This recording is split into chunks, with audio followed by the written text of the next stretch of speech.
Chapter 923. After the beep, Lieutenant Goyi issued an order through the broadcast. Everyone, pay attention. You are about to enter an area of abnormal rules. Don your armor and execute a type of formation. Unarmored personnel are forbidden from being exposed to all non-enclosed areas. The broadcast was still ongoing. A flat, box-shaped mechanical construct rose from the lower part of the workstation, which was gradually deformed and reset. It slid to the side of Luo Nan's feet, who was still held in place by the magnetic belt. A slight, ringing sound rang out behind Luo Nan's ear, echoing with the toy from a distance. This was proof of his status and authority. The mechanical construct suddenly deformed. The main material was clearly cold metal, but under the disassembly and assembly of complex and precise parts, it was like a sticky living thing that clung to Luo Nan's leg. It quickly spread to his waist and abdomen.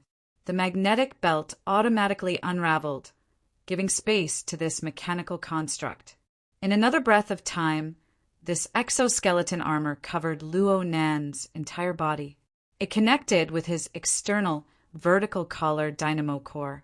His breathing automatically entered the life support module and coordinated with the external energy furnace. Every time Luo Nan breathed, the armor seemed to expand and contract. It was as if the several dozen kilograms of metal had the same pulse. Technician's armor is a classic 7th edition. The attack and defense modules exist for the sake of maintaining its functionality. It's a typical example of a partner being happier than the user. Xian Zhu gave a timely explanation from the side. As for Luo Nan, there were no changes at all. Don't doubt it. The so-called unarmored personnel is talking about me and himself. Xian Zhu pointed at the operation that was still ongoing on his back. Needless to say, there was still the infected endogenous dynamo core that was bound to his nervous system. Under these circumstances, it might be safer for him to be an unarmored personnel. The workstation space had already been restored as they spoke. The slight tilt didn't affect Luo Nan at all. Luo Nan naturally stood up. The all-encompassing metal visor automatically enhanced with panoramic simulation. It transformed the light signals of the outside world into a form that people were accustomed to seeing. But it also marked a deeper level of analytical data. Therefore, Luo Nan saw and measured the size of the crack that was rapidly approaching before his eyes. In the end, Luo Nan was able to see it. The infrastructure module labeled Gen 077 was created through a microscopic biological community similar to polyps. It was fed with energy on a large scale. It rapidly multiplied, guided, dyed, metallized, and shaped. Its vertical height was more than 140 meters, and it was deeply embedded in the rock layer. Its width was more than 200 meters, and its thickness was a jaw-dropping one, for kilometers. In other words, this was an artificially bred mountain. Since it had been fed since it was young, it was possible to design it before it was constructed. During the construction, special guidance technology could be used to set up spaces and channels inside the mountain. Of course, what was more important was the required structure and energy pathways. The structure of the relay station's space-time fortress was closely related to these infrastructure modules, and they complemented each other. Just looking at such a colossus was enough to make one feel dejected. But now an astonishing fissure was torn from the bottom all the way to the top, and it was from the outside to the inside. It pierced through the obstruction of light, allowing this terrifying scar to appear before Luo Nan's eyes. The Soil Patrol was a medium-sized maintenance platform. Even though it had shrunk after its transformation, it could still fit dozens of people. It was at least the size of a minibus.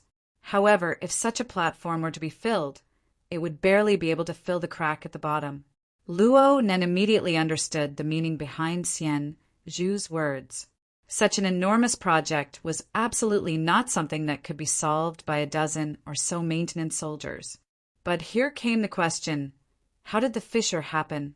Even though Xian Zhu had warned him beforehand, Luo Nen couldn't help but think about it. The new space-time fortress design was his work in the logic of the Innerverse simulator. Luo Nan's previous self-righteous design had already brought about a major and negative influence to the relay station. Now, even the most basic defensive function had a problem. Before Luo Nan could finish his thought, the soil patrol had already recovered to its working state. After a limited deceleration, it charged into the depths of the fissure. The number of photons passing through the isolation shield instantly decreased by several magnitudes, but it was still enough for illumination. As for the most eye-catching part, it came from the long trail of fiery light in front of Luo Nan's eyes. But at the same time, the two sides of the fissure flickered with specks of light. Some of them looked more like the cross-section of an electrical circuit. Luo Nan could even see lightning piercing through the air to connect to the two sides of the fissure. It was like a lotus root was broken and the thread was still connected. The soil patrol pierced through these leaping bolts of lightning. Luo Nan narrowed his eyes behind his visor as he looked at these things. If he wasn't mistaken, these were all energy nodes embedded in the configuration. Even though a considerable portion of them had already been destroyed, the ones that still existed were still attempting to reassemble and restore their preset functional structure. So direct and efficient. Forcefully cleaved open, Luo Nan and Xian Zhu's words rang out at practically the same time. However, Xian Zhu didn't have his visor to cover his words. His tone was even clearer. This is the work of a senior lord. With another attack like this, all of us will turn to dust. Cleave open? This level of offensive power. You must be joking. Oh, Luo Nan couldn't help but glance back. Who was the one who said not to use their brains just now? Lian Lu sent a message in the temporary team's internal channel at this time. He wasn't very confident, but he still expressed his own opinion. The line of fire ahead, and this sort of laceration. Is it the Hellfire Tyrant? Fine. Another person who used their brains. Luo Nan used the AI to inquire about the Hellfire Tyrant's information, but then a set of coordinates was sent out in the temporary channel. Soon, it combined with the overall scene of the animation demonstration to mark out the directly visible area. The animation demonstration had already made it clear that the crack extended all the way to the outside of the relay station base. It formed a perfectly straight canyon tunnel that was 1,400 meters long. The area in front of the tunnel bore the heaviest force, approximately 400 meters. It was completely covered in flames, and it was precisely where Luo Nan and the others saw the fiery streak of sky. The newly set coordinates were behind the flames, approximately 300 meters away from the mouth of the crack. Set up a temporary blocking position at the coordinates. The specific standard requirements for the position came after the brief order. Luo Nangang swept his eyes over. The distance between the Earth City patroller and the fiery streak of sky was practically non-existent. Only at this distance did he discover that the flames on the other side were still endlessly extending forward. Buzz! The soil patrol truly began to break, but the kinetic energy of its forward charge still drove it to break through the barrier of flames ahead. The soil patrol's head fell down towards the bottom region of the crack.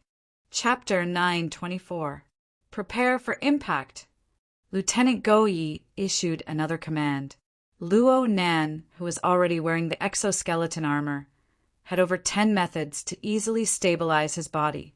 He just turned his head to glance and saw that Xian Zhu was still held in place by magnetic belts. He relaxed and cast his gaze outside once more. It was at this time that he heard Xian Zhu laugh. This is the best viewing platform.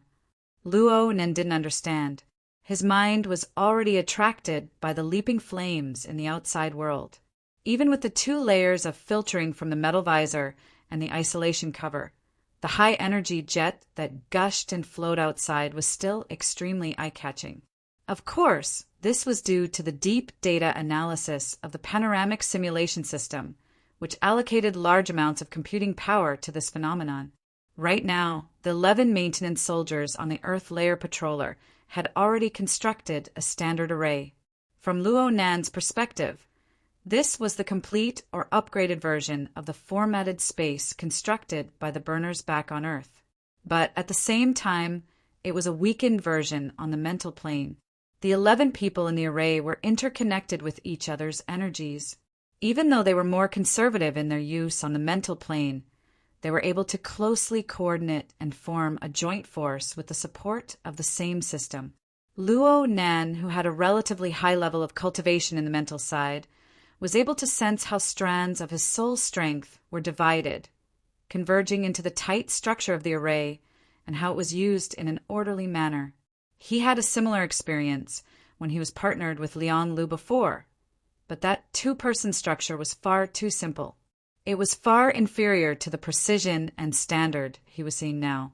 What's more, the flames were soaring, and the high temperature of the external environment was 1,000 times more complicated and intense than the light pollution of the evil poison.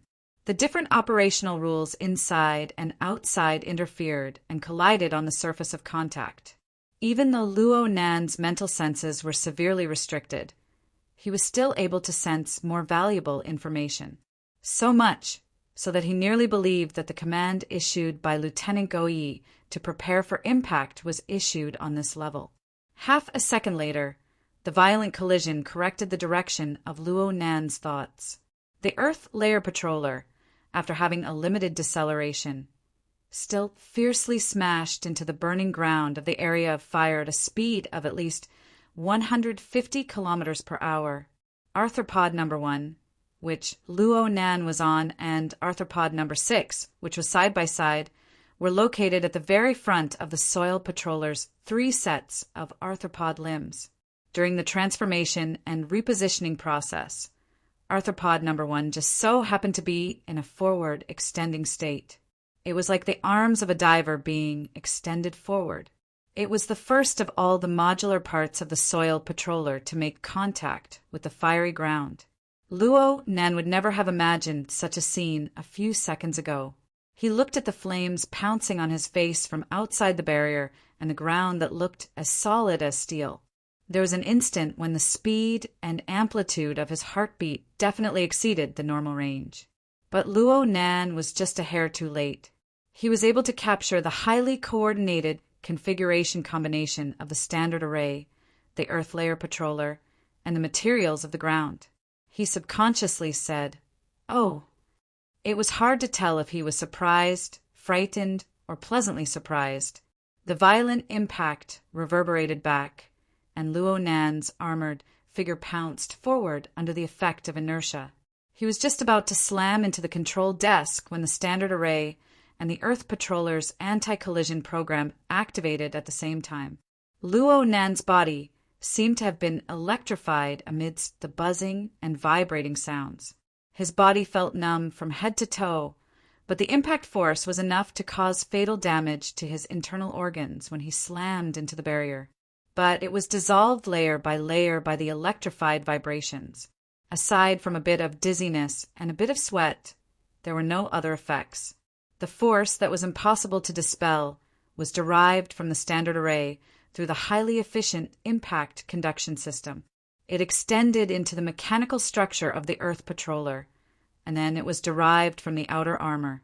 It formed a powerful howling whirlwind amidst the flames and the collapsed building materials behind the ship, which was still rapidly sliding and tearing the ground apart. It was an astonishing power. From Luo Nan's perspective, this set of hardcore standard array application technique of exerting force and dispelling force was truly astonishing. Oh, not bad. Your legs aren't weak. You can stand firm. Just this alone will make the vast majority of people eat dust behind your heels. Xian Zhu still had the leisure to praise Luo Nan. It was just that his voice was a bit hoarse after speaking for a bit longer. He even coughed twice. It was clear that the impact of the hard landing just now was too much for him, who wasn't wearing armor. Luo Nan grinned. He didn't know why, but he was sweating quite a bit. Soon, a thin layer of sweat seeped through his body, and it was sucked dry by the lining of his combat uniform. He was as refreshing as ever, just a bit floaty. It couldn't be that he was so shocked that his legs went weak, right? Luo Nan was embarrassed to respond to Xian Zhu's reaction. He could only shut his mouth. He wanted to turn his head to look at Xian Zhu's situation, but Lieutenant Go Yi had already issued an order. Hurry, hurry, hurry! Install the docking module according to the temporary group. You have a quarter of an hour. Lieutenant Go Yi was obviously talking about Heaven Abyss time. Converted to Earth's Standard Time, it was only about 8 minutes. Luo Nan had never experienced such a battle before. He was a bit stupefied for a time. He didn't know where to start. At this time, Luo Nan could see Go Ye's good intentions in having Xian Zhu join their group. As a veteran maintenance officer, Xian Zhu's experience in this area was explosively rich. His mouth was reckless in making comments, but there was no lack of work that needed to be done. While Lieutenant Go Yi was urging them once more, he had already refined the tasks assigned to their group a step further and assigned them to Luo Nan and Liang Lu. Number 1 and number 4. Just right, one in front and one in the back. Don't panic. It's just digging earth and building a frame. The Earth Layer Patroller finally came to a stop after sliding for 70 to 80 meters. It had already torn a long, perfectly straight scar in the foundational material that was both metal and cement on the ground. However, its final stopping point was precisely the pre-constructed area of the blocking position, which was around 300 meters away from the front lines. It displayed the first-rate control skills of its operator. Right now, the Earth Layer Patroller was like a mole cricket half sticking out of the ground from Luo Nan's perspective. Its 6 limbs, front and back, left and right, were all plucking at the layer of earth. It endlessly expanded and flattened the foundation of the area where the ship was located. Of course, this sort of operation ultimately relied on automatic control. Luo Nan and Liang Lu were able to free up their hands after the earliest setup. They accepted Xian Zhu's assignment and continuously took out all sorts of spare parts stored within the Earth Layer Patroller in between excavating the Earth. They hoisted them to various designated areas. Luo Nan was inexplicably doing the work of excavating and hoisting, but he wasn't annoyed. This was because he was quite interested in the Earth Layer Patroller, the standard array, and the corresponding relationship between the configuration of the foundational modules used by the two. This sort of method wasn't like the space-to-point permeation technique that Liang Lu spoke of. It was more like a more pure problem of configuration. Though the Earth Layer Patroller unceremoniously cut open a portion of the surface of the tunnel area, the relationship between the two grew more and more intimate. As the blocking position was built, the two worked hard to become one. Luo Nan and the others, who were the controllers, used the standard array to play a clear role in catalysis. Because of this, the Earth Layer Patroller that plunged headfirst into the fiery zone was the same as connecting to the half-dead space-time defense configuration nodes within the foundational modules of the foundational modules in the fire-type law environment, bringing them to life. It was also like building a high-powered jammer and signal tower. It made the surrounding area of abnormal rules become less unified and coordinated. At the very least, the stability and sustainability of the fiery zone were clearly a bit chaotic in the surrounding area where the Earth Layer Patroller sat. Although it was said to be building a blocking position, it was actually doing the preparatory work for an overall repair. The commander in the back had a very clear mind. Luo Nan had a deeper understanding of the mission objectives assigned to him by Go Yi and Xian Zhu under the premise of this understanding. He could be considered to know the how and why of the mission objectives. Slowly, the work on Luo Nan's hand began to speed up. It started around 3 minutes later, and he no longer needed Xian Zhu to break it down in detail. Luo Nan knew what he needed to do when Go Yi made the arrangements. Later on, he could even make some preparations in advance. The work on hand grew smoother and smoother. Correspondingly, the space for his thinking grew more and more ample. The space for divergence grew larger and larger. His train of thought gradually flew away. Unfortunately, Luo Nin could only let his train of thought fly for now. The outside world was a special law environment characterized by flames. Under the premise of standard operation, it was still very hard to grasp the deeper details, even with the amplification of the standard array. If this was on Earth, Luo Nen would certainly have just brushed through a wave of pure sensing. But in the current scene, he needed to use a certain physical medium to accomplish this point. Luo Nen really wanted to use a syncopator to cut it. If I were you, I definitely wouldn't mess around. Xian Zhu's words entered Luo Nan's ears in a timely manner. Luo Nan was a bit surprised. Xian Zhu certainly couldn't see the changes in Luo Nan's expression through the metal visor. But Xian Zhu still had an expression that said, "I knew you wouldn't be peaceful." Only now did Luo Nan discover that there were already a few flying ants circling around his hand. Even he himself didn't know when they were released. That big rookie over there. His brain isn't listening, but his knowledge is enough. The Hellfire Tyrant. Speaking of which, youngsters these days have been raised too well in the Jade crystal array.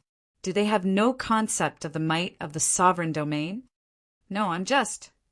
it really is the Hellfire Tyrant.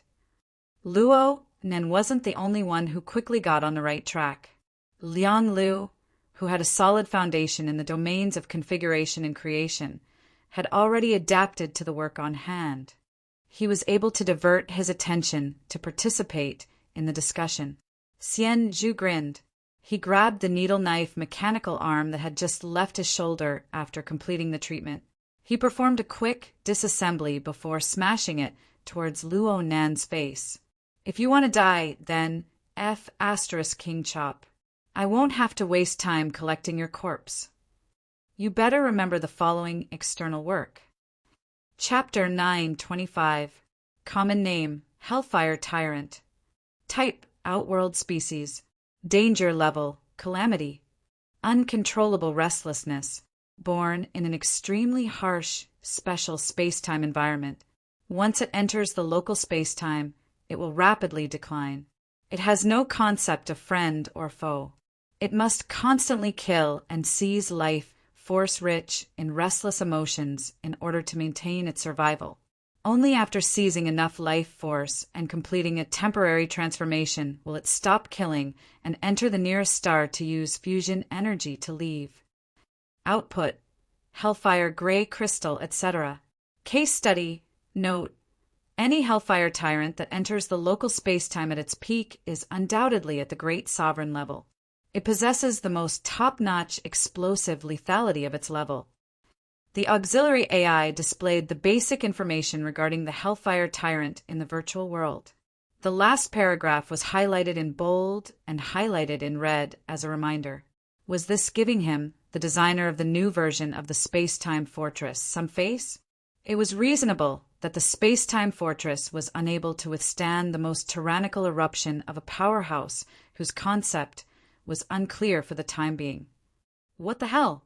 The only thing that was clear right now was why the opponent didn't strike while the iron was hot after the world-shaking first strike and expand the results of the battle. It wasn't that he didn't want to. It was that he couldn't. The stream of flames that remained within the fissure tunnel was most likely the embers of the Hellfire Tyrant's most powerful level of power that had appeared out of nowhere. Luo Nen grinned. The sound of the needle blade mechanical arm smashing against his visor still seemed to reverberate in his ears. Officer Xian Zhu was truly angry at that moment. It was for no other reason than that Luo Nen dared to stroke the tiger's whiskers of a great sovereign-level outworld species.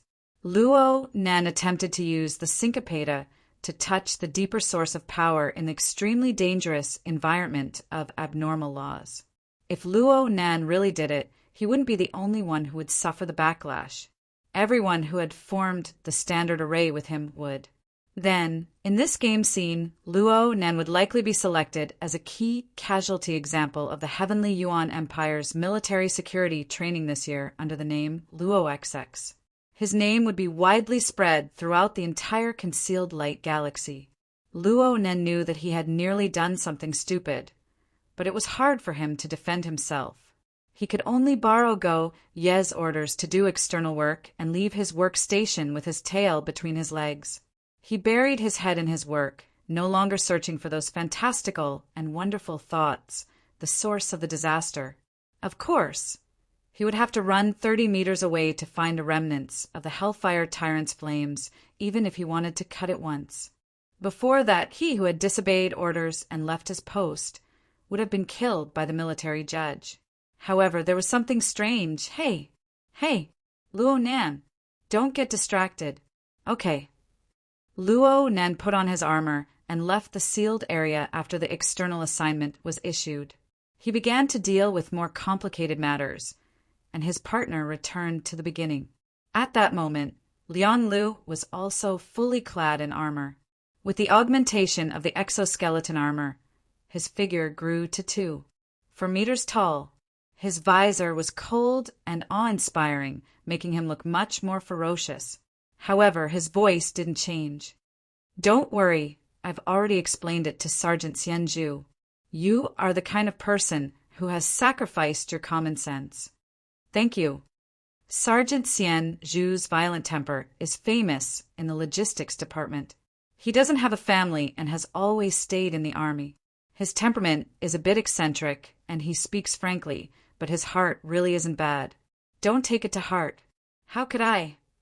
Luo Nen absolutely wouldn't blame others for his own stupidity.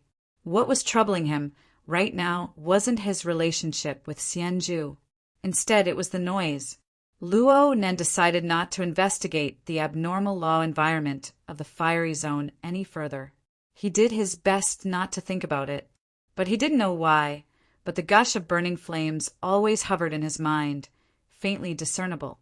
Plus, he would feel an inexplicable sense of dizziness whenever his gaze lingered on the fiery zone in the distance. He hated the faintly discernible noise even more.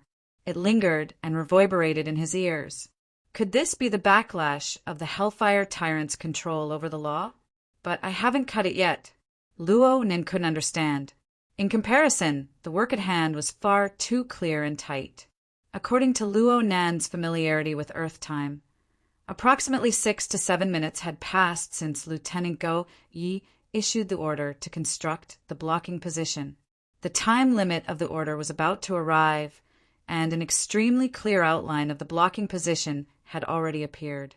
Just like the previous design, it was a soil patroller maintenance platform that was sitting on the beach as the cornerstone. It was highly compatible with the surrounding infrastructure modules. Like building blocks, it was a basic component that had been added. It was just that the component was a bit larger. If one were to take a picture of the fissure tunnel 6 minutes ago and the current scene, one would be able to see the fissure had been forcefully torn open at a location 300 meters from the front of the tunnel. The lower region of the fissure had been sealed up once again. The height was approximately 20 meters, and it could already be considered a tall wall. The materials used to build the infrastructure module were the plate Builder Zerg. Most of the energy reserves of the Earth Layer Patroller were poured into it and connected to the nodes of the space-time fortress, forming a relatively dense energy path. Only then was it finally catalyzed. Within 6 minutes, the tall and sturdy city was completed in one go. There were many functional areas within the fortress that took shape as a single entity. The defense troops that followed set up polarizing shields, close-range defense cannons, beam weapons, and so on. They transformed the fortress into a rather large blocking position. Perhaps it was more appropriate to call it a fortress. There weren't just a few maintenance soldiers in the fortress right now. During the construction process of a few minutes, 3 squads of defense troops were ordered to come over to provide support. There were also maintenance, medical, and other special troops that arrived one after another. In addition, a portion of the squads that had retreated from the intense battle at the front lines were also resting and breathing here. They were also temporarily reorganized according to the needs. All sorts of officers and soldiers were stationed here. Over 70 people had already been arranged to stay here. The highest commander of the blocking position had already been replaced by Field Officer Meng Fan, who had just retreated from the front lines. Meng Fan had injuries on his body and was currently receiving treatment, but his thoughts were clear. Though he had taken over at the last minute, he still arranged everything neatly and orderly based on the foundation established by Lieutenant Goyi. This was especially true for the coordinated operation of the standard array. Under a relatively complex environment of rules, an outstanding commander who had experienced 100 battles could produce an enormous positive effect. There were over 70 people in the position. Admittedly, the number of people wasn't all that eye-catching when compared to the front lines of the battlefield at the front lines of the tunnel. There was no lack of elite NCOs and lieutenants among them. The dense, tight, and never-ending power structure gave people ample support. It was as if everyone's energy was inexhaustible and inexhaustible. In addition, they were successfully combined with the configuration environment of the space-time barrier. Under the coordination of the inside and the outside, some work was pushed forward smoothly. Luo Nan, who was carrying out external work, had the most direct feeling.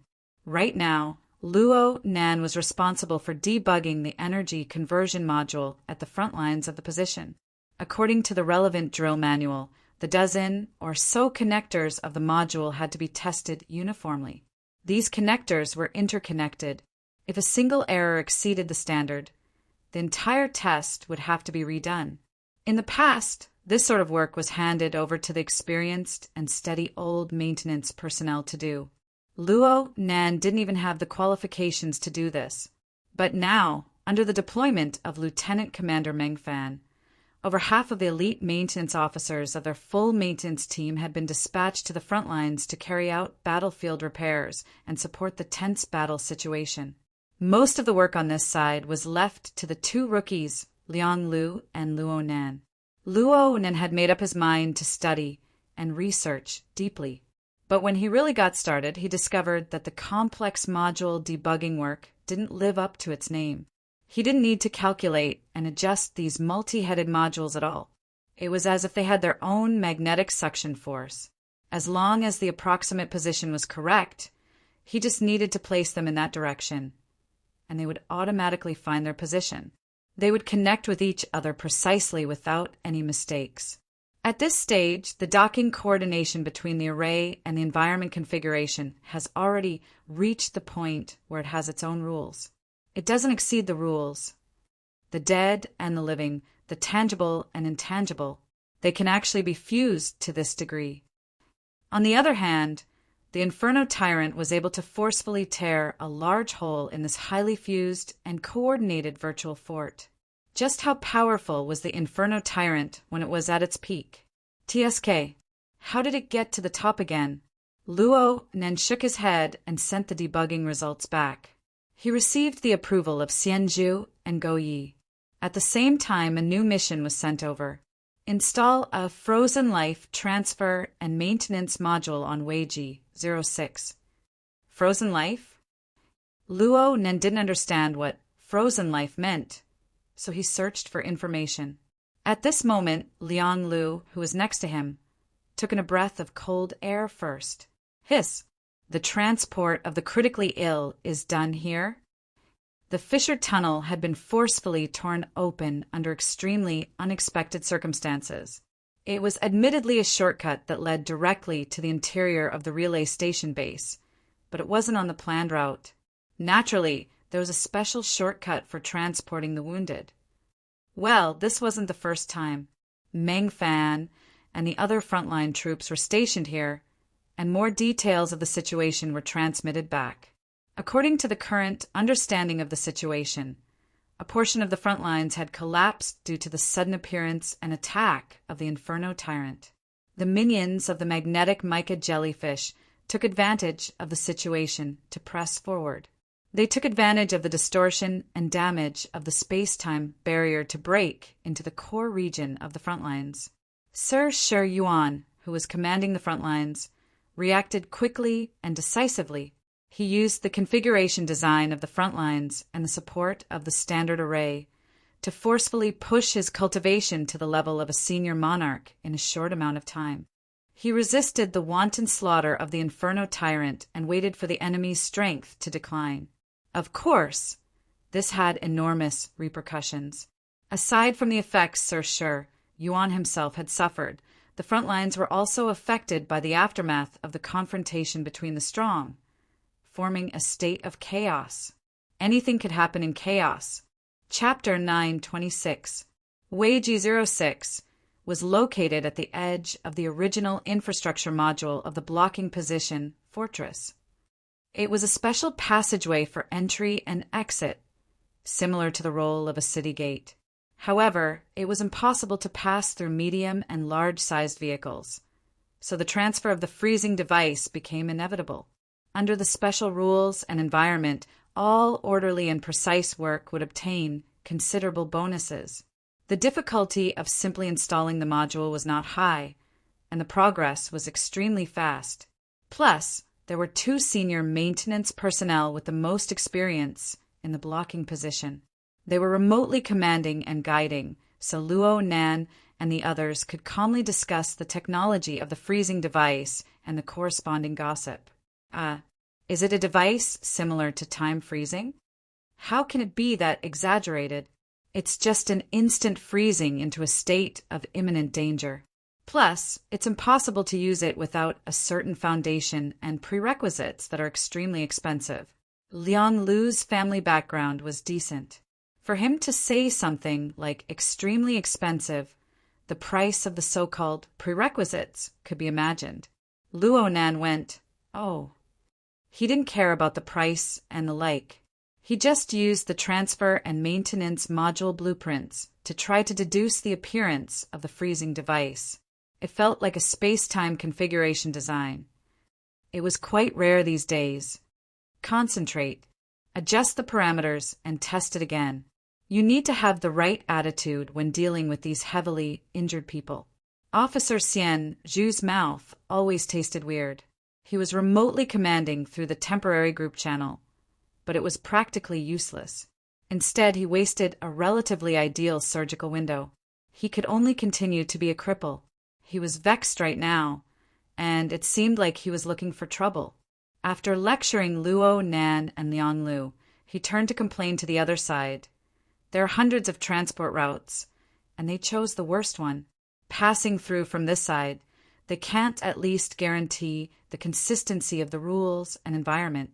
Including the forward position, is there any place with more chaotic rules and environment than this fissure tunnel inside and outside of the relay base? It's like a wildfire on the side of the road. How can there be an opportunity to choose calmly on the battlefield? The other person sent to supervise and control was Lieutenant Go Yi. He no longer bickered with Xian Zhu in the temporary group channel. He just discussed the matter as it stood. Rescuing and transporting the heavily injured is never easy. Due to the awkward location, there is no way to pass through the chaotic battlefield and enter the shortcut. It is possible to transfer through a fissure. No matter what, this was an extremely important mission. Otherwise, Field Officer Meng Fan would not have specifically ordered Go Yi and Xian Zhu to supervise the work after sending out the maintenance soldiers. At the same time, inside Weiji 06, there was a platoon of combat soldiers on standby. It was said that they were there to provide support in the event of an unexpected situation. This stance, if I didn't know better, I would have thought that it was cough. Lieutenant Go, you promptly interrupted Xian Zhu's unspoken words and forcefully shifted the focus back to the technical aspect. The replacement transport vehicle will enter the transfer channel in 20 seconds and dock with a temporary module for debugging. From the preset data, there shouldn't be any problems. Right now, the variable is the transport vehicle that drove out from the battlefield. Oh, the person in charge of the transport is someone I know. Who is it? Lieutenant Shang Minher? She's reliable. This was the first time Luo Nan saw Xian Zhu express her trust in someone so resolutely and decisively. Go Ye's attitude was more or less the same. Lieutenant Shang's technical level is obviously trustworthy, but we need to communicate in time to determine the details of the rules and environment. Do you want to do it, or do I? Xian Zhu responded snappily. You guys are all lieutenants. Why should I join in the fun? Go Yi laughed. If it weren't for the fact that your brain isn't working, it would be best to have you go over and coordinate. Xian Zhu said resentfully, Should I go and let her step on me? It's necessary to provide support and coordinate from the front. An unfamiliar voice abruptly cut into the temporary group channel. Holy crap! Xian Zhu clearly jumped in fright. Right now, the identity of the speaker naturally appeared in the channel. He was labeled Yan Xian, and his rank was that of a lieutenant. He was also the person in charge of the internal standby combat squad of Weiji 06. For a lieutenant to be in charge of a 10-man combat squad meant that he had either committed a crime or he had a high position but a low assignment. The squad under him was a first-class elite. Yan Xian's situation belonged to the latter. Go Yi was very polite to Yan Xian. Lieutenant Yan, you mean? Yan Xian was also very straightforward. Swap vehicles. They've already begun to station in, but the battlefield transport vehicle has yet to enter the tunnel. I've already contacted Shangmin. She admits that she's been affected by the battlefield, and that the vehicle is faulty. I suggest that our squad go forward to provide support. Lieutenant Go, you guys send a maintenance soldier to move with us. Enter the front lines of the battlefield. If necessary. Go Yi was silent for half a second before saying, Okay. Luo, Nand, and Liang Lu, who didn't have the right to speak on the installation point, looked at each other. Luo Nan was fine, but Liang Lu's breathing was a bit rushed. The color of his emotions was probably a mixture of excitement and nervousness. Sending a maintenance soldier, from the looks of it, there was a high probability that one of the two would be chosen. And this mission was fundamentally different from any other maintenance or patrol mission from before. Only, Liang Lu's state of mind was still in a tumultuous upheaval. Xian Zhu had already called out names a step ahead of the two superiors. Luonen can go. He's an installation personnel.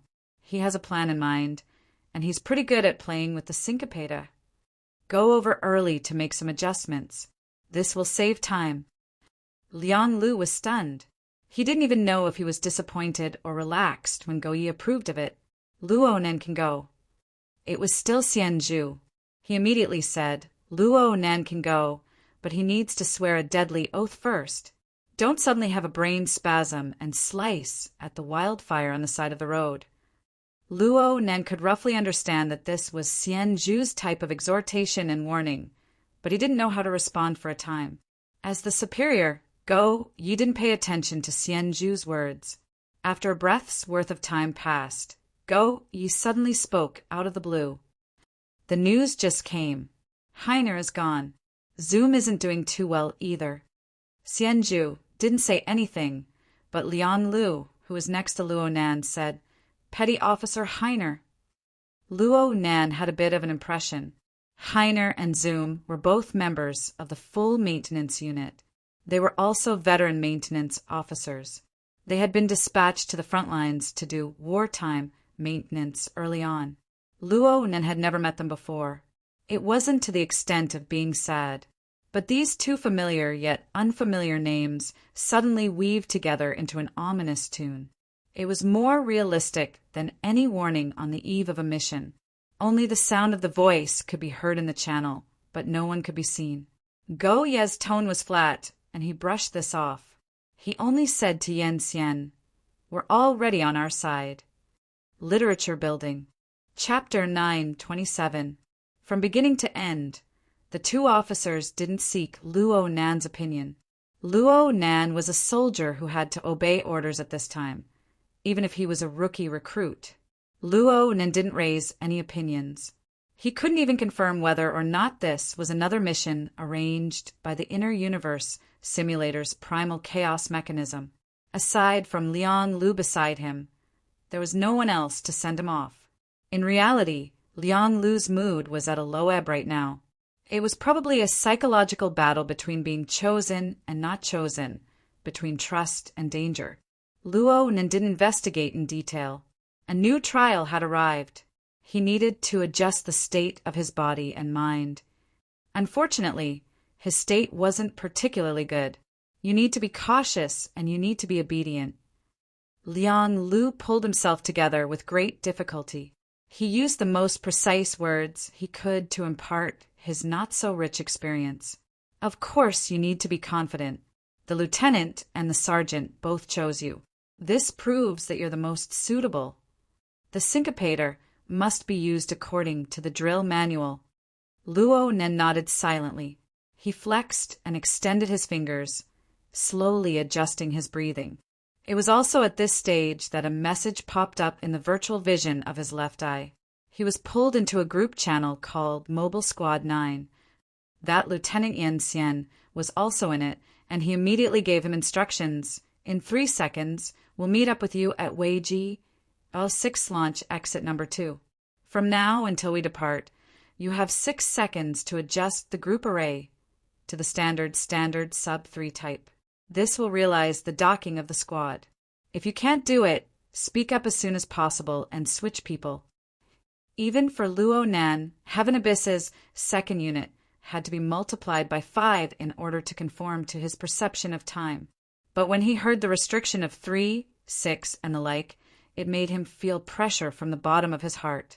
Luckily, Luo Nan was at launch exit number 2 right now. He didn't care about anything else. He closed his eyes, and the auxiliary AI brought up the standard sub-3 type group array that Lieutenant Yan Xian spoke of. Actually, this was a secondary variant of the standard battle array. It existed as a special tactical branch in a large-scale war. This was also the special characteristic of the Heaven Abyss Empire's military. The dynamo core was the driving force, and the overall framework of the combat force was designed. This was the foundation of all tactics and strategies. All other combat equipment existed as extensions and mounting modules of this framework. Luo Nan was already in the most universal standard array, together with a large collective of over 70 people. The formation of the blocking position and some of the nodes of the space-time barrier in the damaged GH-077 infrastructure module had achieved basic integration and interaction. It was as if rivers, sand, fish, and shrimp had converged into a large lake with a relatively complete ecology. What he needed to do now was to temporarily draw a tributary with a clear direction in the middle of the vague big lake and make a detour outside. He closed his eyes and followed the description in the military drill manual. His body, spirit, chi, and the external vertical collar dynamo core fully interacted, entering a stable and relatively lively state. The group channel of Mobile Squad 9 opened up its exclusive array interface to Luo Nan. Luo Nan imagined himself to be a lump of plasticine that was stuffed into the opening of a door lock. He combined it with the configuration design of the standard sub-3 to carry out the fine-tuning of the adaptability. A low cry rang out, accompanied by whistling air currents and Liang Lu's curses. Luo Nan opened his eyes and saw a light vehicle similar to a jeep sweep past his nose. It immediately came to a stop. Aside from the driver, there were 3 other people sitting on the vehicle, 2 on the left and 1 on the right. The empty seat was clearly for him. There was another vehicle of the same type a bit further behind. There were only 3 people, including the driver. There were also 3 individual heavy armors that were over 5 meters tall. The entire group of 10 was already present. Luo Nan didn't know who Lieutenant Yan Xian was. Luo Nan didn't ask. He didn't say much either. He glanced at Liang Lu once more before stepping over to sit in that seat. Everyone in the vehicle was already fully armed right now. The exoskeleton metal visor covered their line of sight and expressions. They all looked ice cold. Whether it was here or in the group channel, they didn't have any intention of communicating. This really wasn't too friendly. Luo Nan had a direct feeling of being rejected, but he was more familiar with the plane of configuration. It was like the head of a hammer smashing down the last segment the moment he stepped onto the light vehicle. There was a slight clicking sound, and the vehicle had already completed its transformation into the standard sub-3 type group formation. It connected with the few people on the vehicle and the soldiers behind them who were similarly maintaining silence. It was a seamless fit. Luo Nen didn't look at the time. In any case, he was certain that he hadn't run out of time. He just puffed out his chest and said, "Maintenance Soldier Luo Nan reporting for duty." Liang Lu clenched his fist to show his appreciation from below the vehicle. The person sitting across from Luo Nan finally spoke with a droning voice. "That's enough. Let's go." Clearly, he was Yen Xian, the commander of Luo Nan's current platoon. The vehicle and the heavy armor started up once more according to the order. They ascended to exit number 2 in succession and were launched out through a special opening and closing passageway. Luo Nen didn't have the time to buffer himself before he arrived in the true outside. He was driving through a long and narrow tunnel that was like a valley. The front-line battlefield was 300 meters away. Luo Nen didn't know whether or not he should be nervous right now. Lieutenant Yan Xian, across from him, spoke to him through the group channel without the slightest concealment. "You're a temporary member. We don't have any hopes, nor do we have the extravagant hope of having any tacit understanding. It's fine as long as we ensure that our respective missions are completed. What you need to do is to allow the transport vehicle to maintain the foundation of power to reach the blocking position. You also need to ensure that no accidents occur with the equipment during the entire transfer of the freezing device. As for your safety, we are responsible for it. You are ranked third behind the freezing target and Lieutenant Shangmin, who is responsible for maintaining the freezing device. You can maintain contact through the group channel and receive technical guidance from Lieutenant Go Yi and the others. However, you must unconditionally obey the command sequence and arrangements of this platoon when it comes to the specific execution of tactics." Luo Nen didn't have much to say. He just nodded in agreement.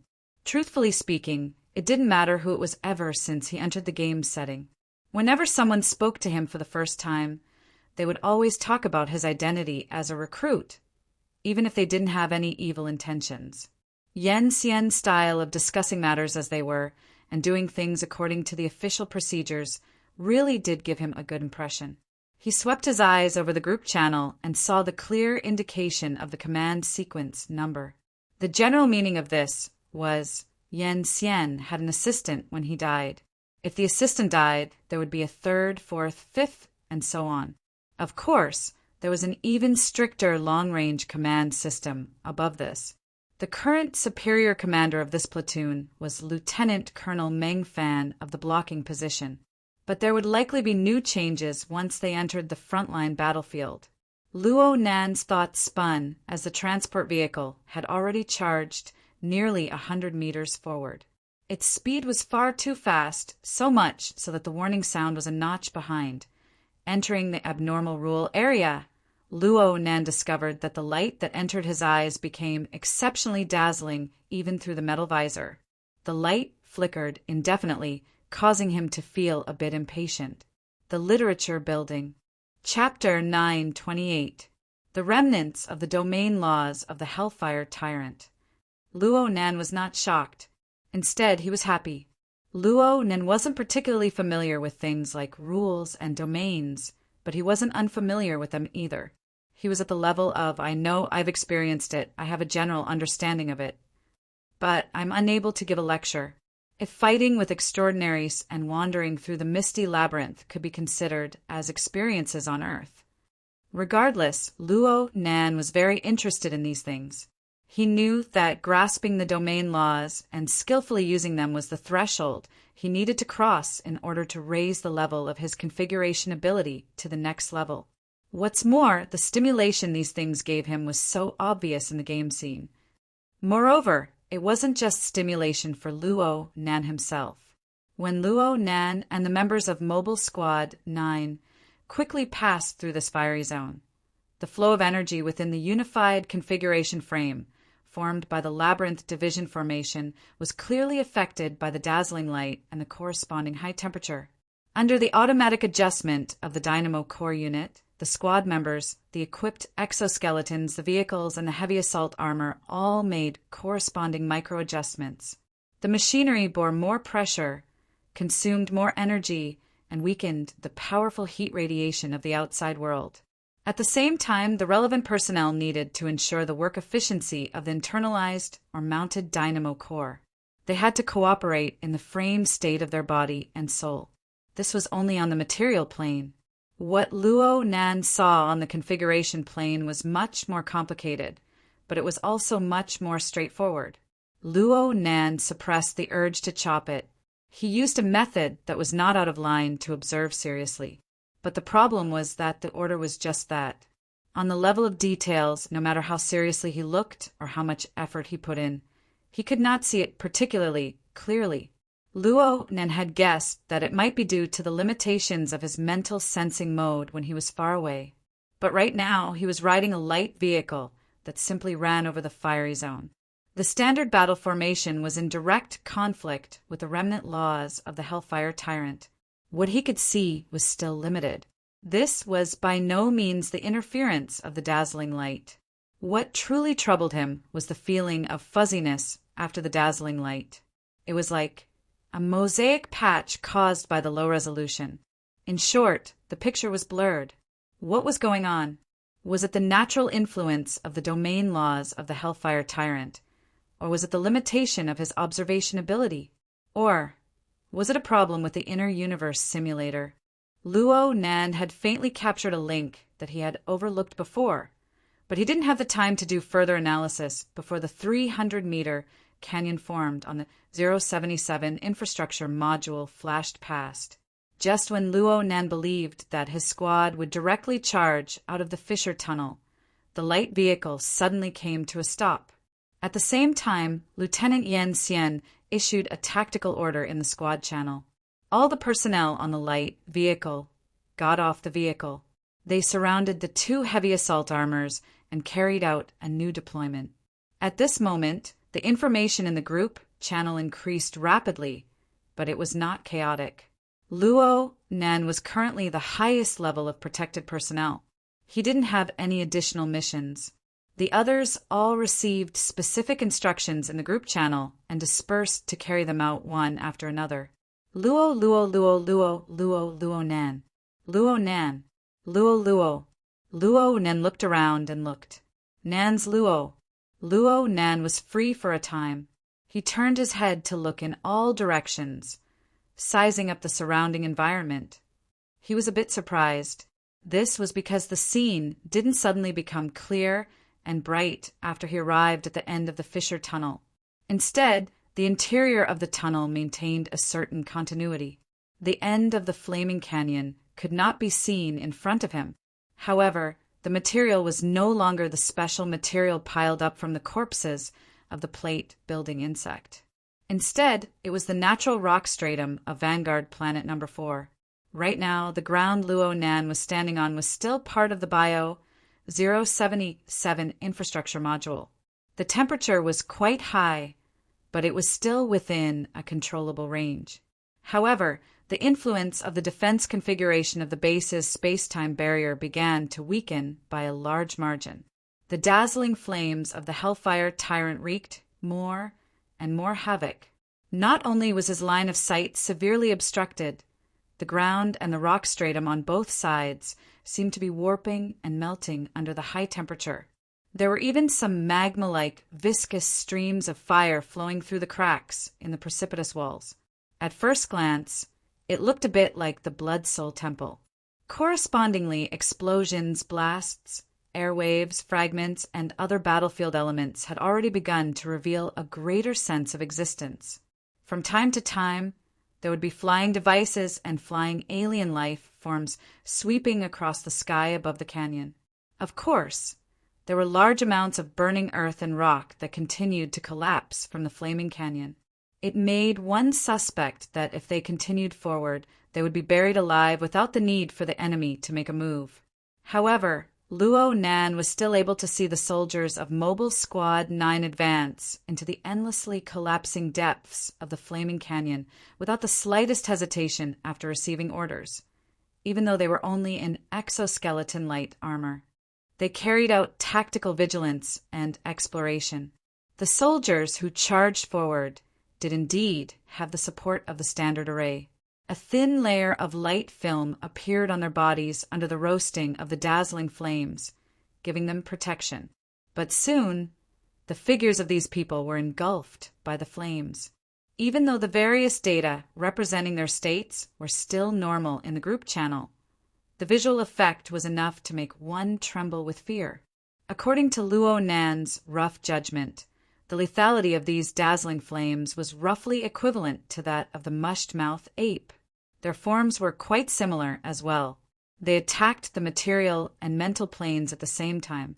Their current explosiveness was a bit lacking, but they far surpassed in terms of endurance and penetrative nature. In other words, these were all B+ rank lethality by Earth standards. But the soldiers who charged forward, all the members of Mobile Squad 9, were at the sergeant rank. They went in when they said they would, without the slightest hesitation. Most importantly, they had indeed realized the ability to survive and maneuver in this extremely vile environment. As for their cultivations, it was really hard to estimate using Earth standards. According to Luo Nan's estimations, the individual combat strength of the relay station's officers and soldiers was compared to Earth's. Ignoring the special circumstances of the mental side and the special characteristics of some soldier types, the sergeant rank was already in between the awakened and the architect rank. In other words, it was on the level between C and B rank. If one were to include the bonus equipment, then they would probably have A, B rank fleshly body. Perhaps it would be more appropriate to compare them to the upgraded versions of the Deep Blue Walkers of Quantum Corporation and the Apocalypse Laboratory. Their individual combat strength was already at the level of the architect rank. It was just the difference between B and B+. There were also a few examples. For example, Lu Andy, who was a veteran of 100 battles. Luo Nan found it hard to estimate what kind of combat strength he could display after being equipped with equipment.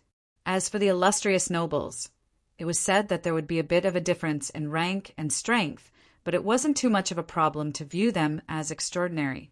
In this way, there were over 10,000 people in the relay station's defense force, 1 out of 10 sergeants, 1 out of 100 lieutenants, and 12 illustrious nobles.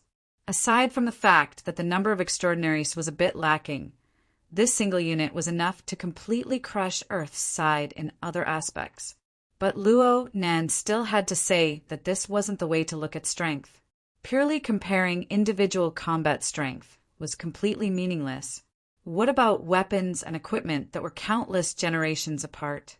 What about the systematization of cultivation?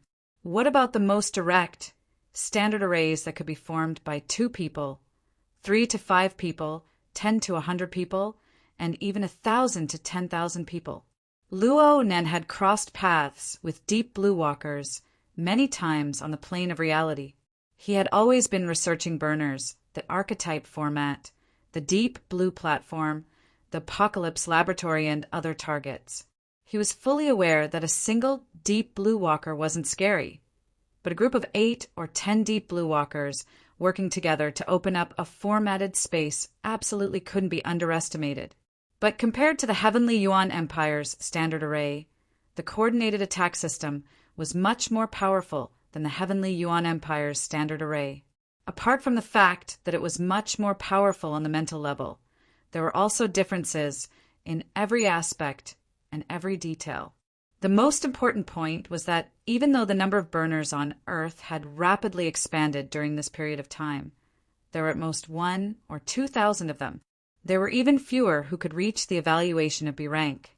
But there were practically no exceptions among the thousands of sergeants at the relay station, at least in the battle order. Their combat strength was indeed powerful to the point of inconceivably powerful. But on this basis, What level was the combat strength of the great sovereign-level fantasy breed and his servant army that formed an all-out siege against the relay station?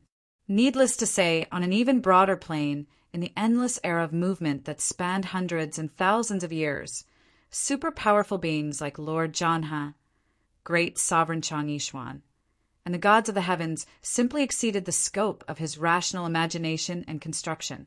Luo Nan stood at the edge of the fissure tunnel at this moment. He faced the dazzling light and raging flames that assaulted his face. The standards of extraordinary power that he had gradually established on Earth began to melt and collapse. At the same time, a tender sprout of curiosity and thirst for knowledge was frantically absorbing nutrients within the shattered ruins. It grew rapidly, so much so that some of his thoughts, which had gradually subdued in the collective environment of strict military rules, began to stir once more. They popped, and it was at this time that Lieutenant Xian suddenly called out to him, "Luo Nan." Yes, Lieutenant. Luo Nan thought that the operation was about to begin, but he didn't know that he had pulled Xian into an impromptu chat group. Go Yi and Xian Zhu, who acted as technical instructors, were already here. There were also two other people. One was Lieutenant Shangmin, whom Luo Nan had just heard of, and the other was called Damolin. He was also a lieutenant. Luo Nan was the smallest of them all, but no one paid attention to these details right now. The chat group interface was spread out with a simple diagram of the current situation on the battlefield outside. It was extremely intuitive. From Luo Nan's point of view, it was like he was facing a chessboard. His perspective cut in from the parallel direction of the Chu River Han boundary. The two flanks were the battlefield of intense strangulation. The green dot of light that marked the transport vehicle could barely be considered to be the left edge of the Chu River Han boundary. It roughly crossed the position of the Zhu Lin boundary and advanced with difficulty. There were still at least 2 squares of distance before Luo Nan and the others could successfully jump out of the chessboard. Chapter 9:29. Luo Nan saw the map of the battlefield situation, but this didn't mean that he had to, or that he had the qualifications to think about this. The officers who had entered the conversation group long before him had more or less analyzed the situation. What Luo Nan needed to do next was just carry out the orders. Due to the special nature of technical work, he needed to do some homework in advance. He needed to make some basic judgments. Otherwise, he probably wouldn't even have the chance to enter the conversation group. The Heavenly Yuan Empire was known as an empire. Under most circumstances, the hierarchy was very strict. Luckily, Go Yi, who had recommended Luo Nan to participate in this operation, took great care of him. This is the transport vehicle's structural diagram, the mounting module diagram, and the design diagram of the freezing device. Both the configuration and the machinery are present. Also, this is the current real-time self-inspection status of the transport vehicle. There is also the list of spare parts and maintenance plans that Officer Xianzhu and I have determined based on the above information. A portion of this has already been carried over by Mobile Squad 9. The rest will be delivered by the Battlefield Supply Department at a fixed point after confirmation. Luo Nan instantly received a large amount of information. He also received Lieutenant Go Ye's complex and meticulous train of thought on this matter. He was quite embarrassed by this. Compared to a veteran maintenance soldier like Go Yi, Luo Nan's train of thought was a bit too straightforward. He had come over with his head down, completely neglecting the spare parts and maintenance plans. Even if he reached the transport vehicle, would he have to use his teeth to fix it? Xian Zhu also spoke. Basically, you can follow this, but you need to pay attention to the basics. In this damned place, unforeseen events can happen in the blink of an eye. Plus, some people have chosen a tactical route. Basically, they are aiming for the unexpected. Shut your mouth! We've already delayed for a quarter of an hour. Even if we delay for 10 more seconds, the entire operation will be pointless. Lieutenant Damo, who Luo Nan had never dealt with before, sounded extremely irritable. Luo Nan was even able to hear some explosive noises from deep within. Could it be that this Mr. Lieutenant was still in the middle of battle? Luo Nan couldn't get angry at such a person. Soon, a slightly raspy female voice rang out. Damo, your opinion and attitude have already been made clear. You won't change it. Then concentrate on doing what you need to do. The flank has taken another hit. TCH. The short words had yet to finish when the chat interface already displayed the words, Shangmin has kicked Damo out of the conversation group. This big sister, Lieutenant, was really straightforward. Luo Nen couldn't help but think of Go Yi and Xian Zhu's trust towards this female officer. They even felt fear. Just as this thought flashed through his mind, he heard the voice again. Now the inner magnetic coil on the left side of the car body is broken, and the energy storage tank is giving an alarm. What should we do? Go Yi immediately said, You only need to. I'm asking the maintenance soldier, who's about to board the train. Only now did Luo Nan realize that this big sister lieutenant officer was coming straight for him. But what could he do even if he knew? He had never come into contact with transfer vehicles before, and he had only obtained the relevant blueprints and information for a few seconds. How could he come up with a plan? Speaking of which, how many days had it been since Luo Nan was asked to the point of being tongue-tied when it came to professional knowledge? It was precisely because of this experience that he was about to forget that he became more and more useless. His face flushed red and even felt a little hot. Officer Shang Min's tone was a bit cold when she asked Luo Nan a question. Perhaps those two cripples sent you because they had more thorough considerations. But I believe that before you board the bus, the most important thing you should do is, all I have to do is make up for it. Holy crap! Luo Nen immediately thought of Officer Damo's fate. How could he not know what he was facing? In this instant, he wasn't thinking about begging for mercy or a reprieve. Instead, he was thinking about something that was especially important to him. It should have existed alongside the battlefield situation diagram, but it wasn't reflected in the diagram. Luo Nan's voice moved, and something popped out in his mind. I want the real-time route of the transfer vehicle and the monitoring diagram of the surrounding spatial barrier configuration. Only the heavens knew whether or not the words he had hastily organized could be conveyed properly. In any case, Luo Nan had already been kicked out of the conversation before his voice faded away. The simplified map of the battlefield that he had seen in the dialogue earlier had also been wiped clean. Hey!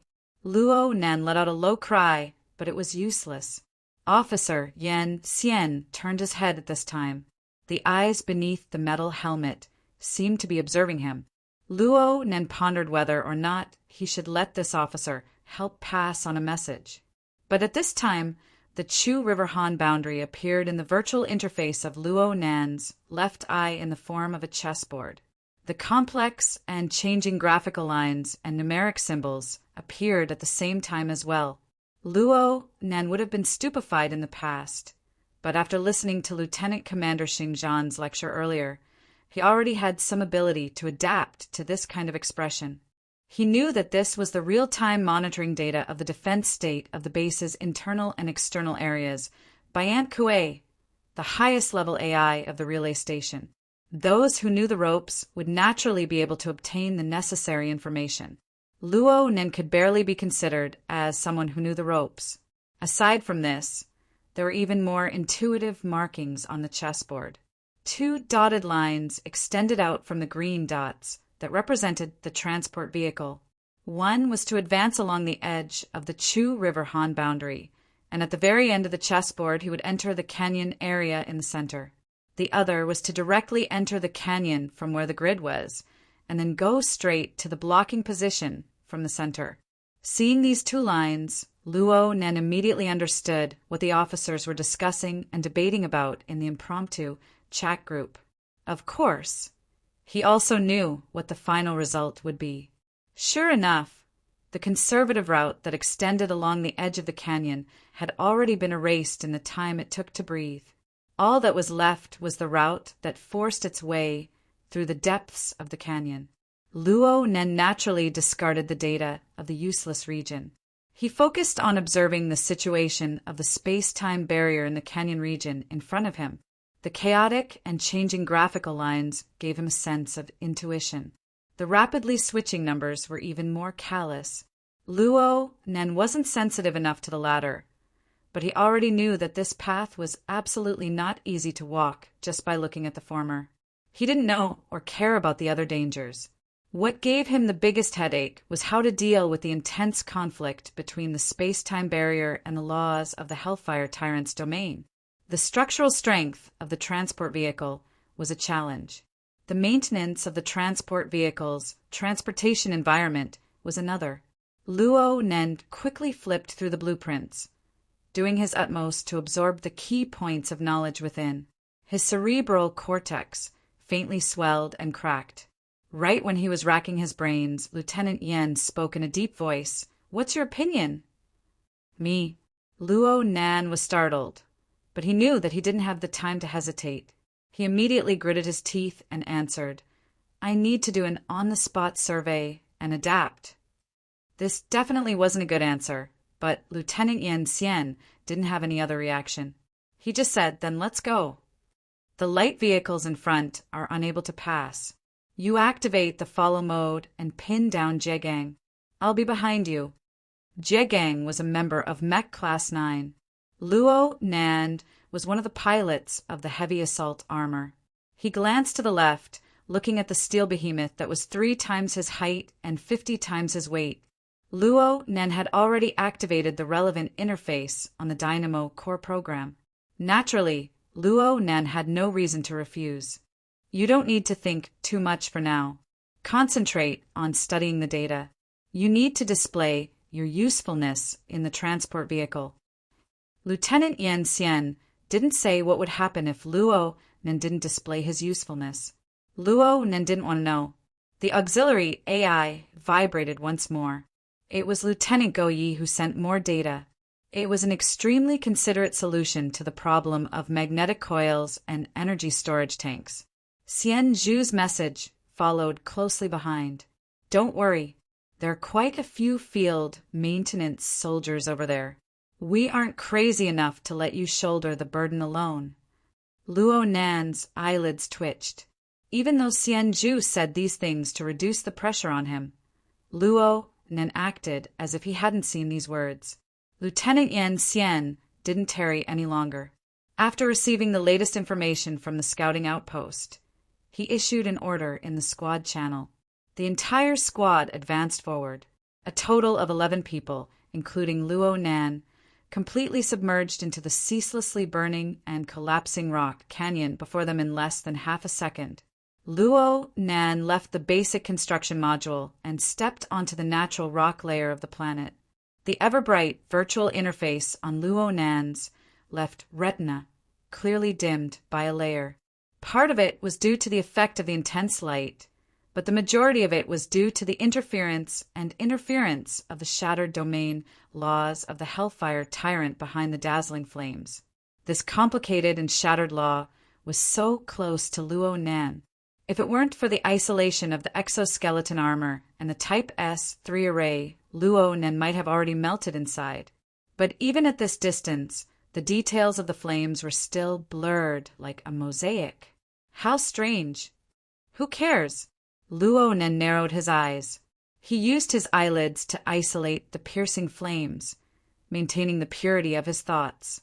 At this moment, even the mysteries of the Hellfire Tyrant's domain laws had to make way for the mission he shouldered. Sergeant Jegang drove his heavy assault armor up ahead, directly smashing through the wall of fire and the ceaselessly falling earth and rock fragments. He forcefully opened up a path forward in the depths of the already half-collapsed canyon. At the same time, he pulled Luo Nan along, maintaining relative synchronization. Lieutenant Yen Xian was endlessly adjusting the weight of each member of the squad receiving the array's blessing. No matter how he adjusted it, Luo Nan would always be the one with the highest priority. So much so that Luo Nan's vision was completely blocked several hundred meters ahead. There were no other changes to Luo Nan's body aside from the floating dust and the elevated temperature caused by the scorching flames. Under these conditions, Luo Nan endlessly integrated the design blueprints, the transfer vehicle's real-time self-inspection results, the surrounding environment. Of course, there were also the nesting and functional relationships of the space-time barrier, the standard combat array, and other large and small configuration systems. He knew that time was of the essence. He simply gave up on the material and mechanical parts and only focused on one. Because of this, the knowledge and information he grasped didn't have a standard to refer to. All he had was the general network of thought that was established on the foundation of configuration, as well as his mind that gradually stabilized. Suddenly, an order pierced into the group channel and Luo Nan's auxiliary AI mission system at the same time. It included the corresponding authority and signal link. And the most core sentence was, "Get in the car!" Chapter 930. Did the transfer vehicle come down just like that? Just looking at the momentum of the landslide above their heads, it was as if they were all buried alive. Should he charge in under these circumstances? In the end, Luo Nan was not an elite who had experienced hundreds of battles on the battlefield. He instinctively analyzed the situation when he saw the collision of flint and stone and the momentum of the landslide pouring down. The problem was that he was currently in the middle of the platoon. It was simply not his turn to make a judgment. He did not move. The heavy assault armor in front of him was pulling him to move. Behind him, Lieutenant Yen Xian was forcing him to move. There was no need to shout to urge him. The configuration change of the platoon array was the clearest command. Luo Nan did not resist. He made the choice that was most in line with battlefield discipline at this time. He completed a series of adjustments with the standard movements of a drill. His entire body was like an arrow shot by an incorporeal bowstring. He followed behind the heavy assault armor and charged into the flood of flames and rubble. In this moment, Luo Nan faintly found the feeling he had when he fought with Gong Qi some time ago, especially the blazing high temperature that distorted the surrounding air and even the form of all matter. It was extremely similar to the lava cavern that was the final battlefield back then. But the current situation was not the same as back then when he had the Pearl of Wisdom in his hands. It was far too chaotic. The whistling flood of rubble, wrapped in raging flames, continuously battered down. It was like the continuous beating of a large drum by his side. The shock waves stirred his internal organs, rocking them back and forth. This proved that the defensive power of the platoon battle array was still in play. The heavy assault armor that opened up the path also tore through the most destructive force of the landslide's frontal assault. This gave Luo Nan the space to adjust his strength. As for the transfer vehicle that looked as if it wanted to smash all the receiving personnel to death, its enormous body, which was like a heavy truck, clearly had a reverse brake in the middle of its descent. The damage to one side of the maglev device caused the vehicle to lose balance. The rear end smashed heavily into the rock wall of the canyon, forming an even more astonishing landslide of rubble. However, it was not enough to fall straight down and lead to a tragedy of suicide. Luo Nan did not need to be reminded to know that the time had come when the transfer vehicle did its best to adjust its position in midair. But Luo Nan didn't need to put much effort into it. The virtual vision of his left eye already displayed a simulated route leading to the objective of this operation. It even marked out the specific methods and nodes of exertion. All Luo Nan needed to do was precisely execute. Actually, even if he made a mistake in his execution, Lieutenant Yen Xian, who had been following him like a shadow, would certainly be his final insurance. Luo Nan was able to clearly sense that Lieutenant Yen Xian had already chased him to a distance that was within arm's reach. Luo Nan could exert his strength from behind at any time. Rookies really don't make people feel at ease. The corner of Luo Nan's mouth cracked open behind the metal visor. His state of mind became increasingly clear. He began to silently count in his mind, using the rhythm of the Earth's countdown. 2, 1, dodge. Yen Xian, who was behind Luo Nan, suddenly changed his orders. Luo Nan, who had already begun to twist his waist to exert strength, was forcefully knocked down by the steel body charging at him from behind, and the already tall and sturdy torso of the heavy assault armor in front of Luo Nan swelled up several times in this instant. Its two arms came together with a bang, and its mechanical modules deformed to prop up a large shield of considerable surface area. It protected Luo Nan, Yen Xian, and the other two squad sergeants who had alertly pounced back. Luo Nan plunged head first into the loose, yet still burning layer of rubble. He couldn't see anything, but he still maintained a connection with the transfer vehicle. So he was able to clearly sense that the transfer vehicle, which had been about to finish adjusting itself, suddenly suffered an extremely powerful artillery strike from the rear. The penetrative power and explosive power of this strike were tyrannical to the extreme. Nearly a fifth of the metal outer shell, baffles, and spare parts of the rear of the transfer vehicle were blown into smithereens. At the same time, there were at least 3 human bodies, or broken limbs and fragments. The transfer vehicle lost control in an instant. The real-time information Luo Nan received clearly showed that the vehicle's kinetic system was in disorder. The forceful braking had reduced the momentum of the vehicle's fall, but it suddenly increased explosively. The vehicle plunged down diagonally from midair, smashing into the rock layer at the other side of the canyon. The body of the heavy truck, with the momentum of the fall, dug almost 3 meters deep into the wall, but it was also crazily straightening itself.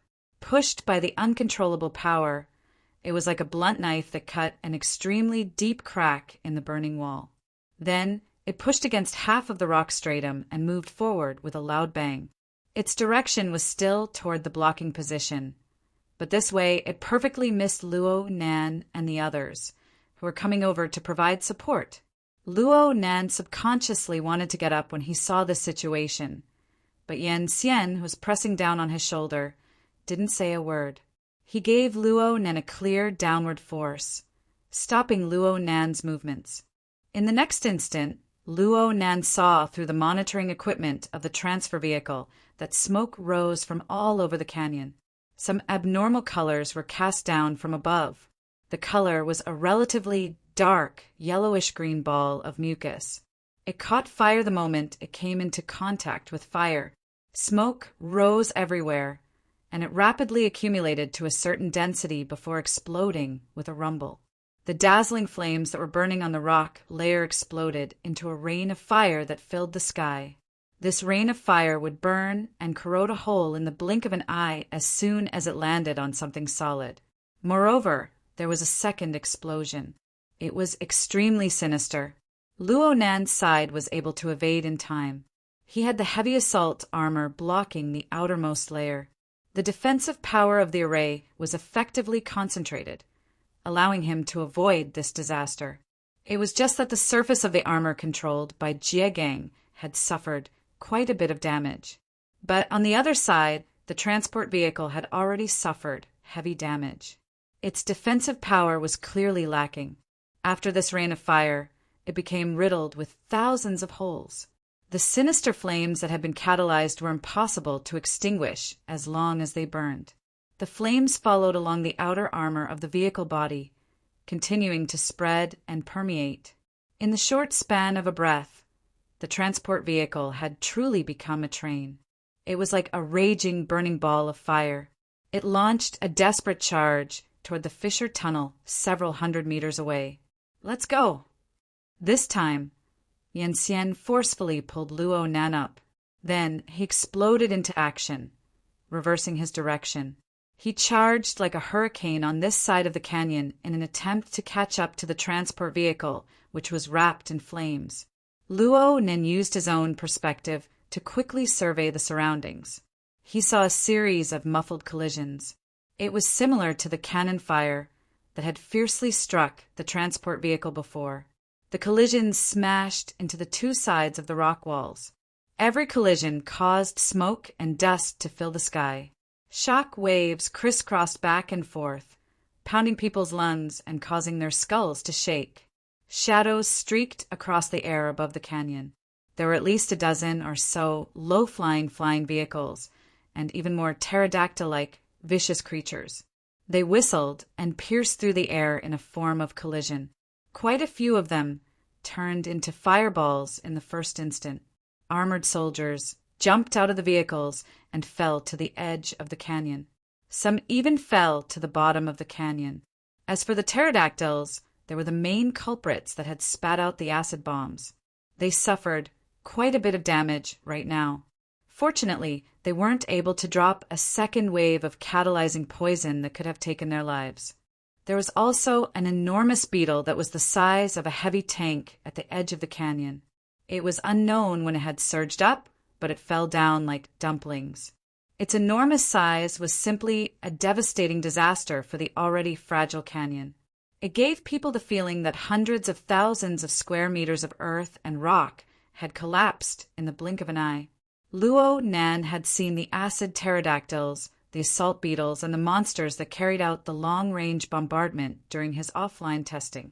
He had been in the game for a long time, and he understood that these were the servants of the magnetite mica jellyfish. They were terrifying monsters that were created under the dual effects of magnetization and stitching. There was also the Hellfire Tyrant that was still in a corner of the battlefield. It was extremely likely that this was the result of the third and most mysterious ability of the magnetite mica jellyfish, the Dimensional Gate. This was the might of a senior monarch-level magnetite mica jellyfish. He was thinking too far ahead. But these things before his eyes were undoubtedly attracted by the transport vehicle. The intensity of their battle had already exceeded the norm. Even with Luo Nan's relatively meager knowledge, he was able to determine that this represented the tyrannical senior monarch-level life form that occupied the clouds. It was currently casting its attention in this direction. There was no doubt that the base was mobilizing troops as well, but the space-time fortress was damaged, and the front lines were in a state of chaos. The response was inevitably a beat slower. Right now, the natural rock layer region of the Blazing Canyon was close to the Bio 077 module. It was on the verge of collapse.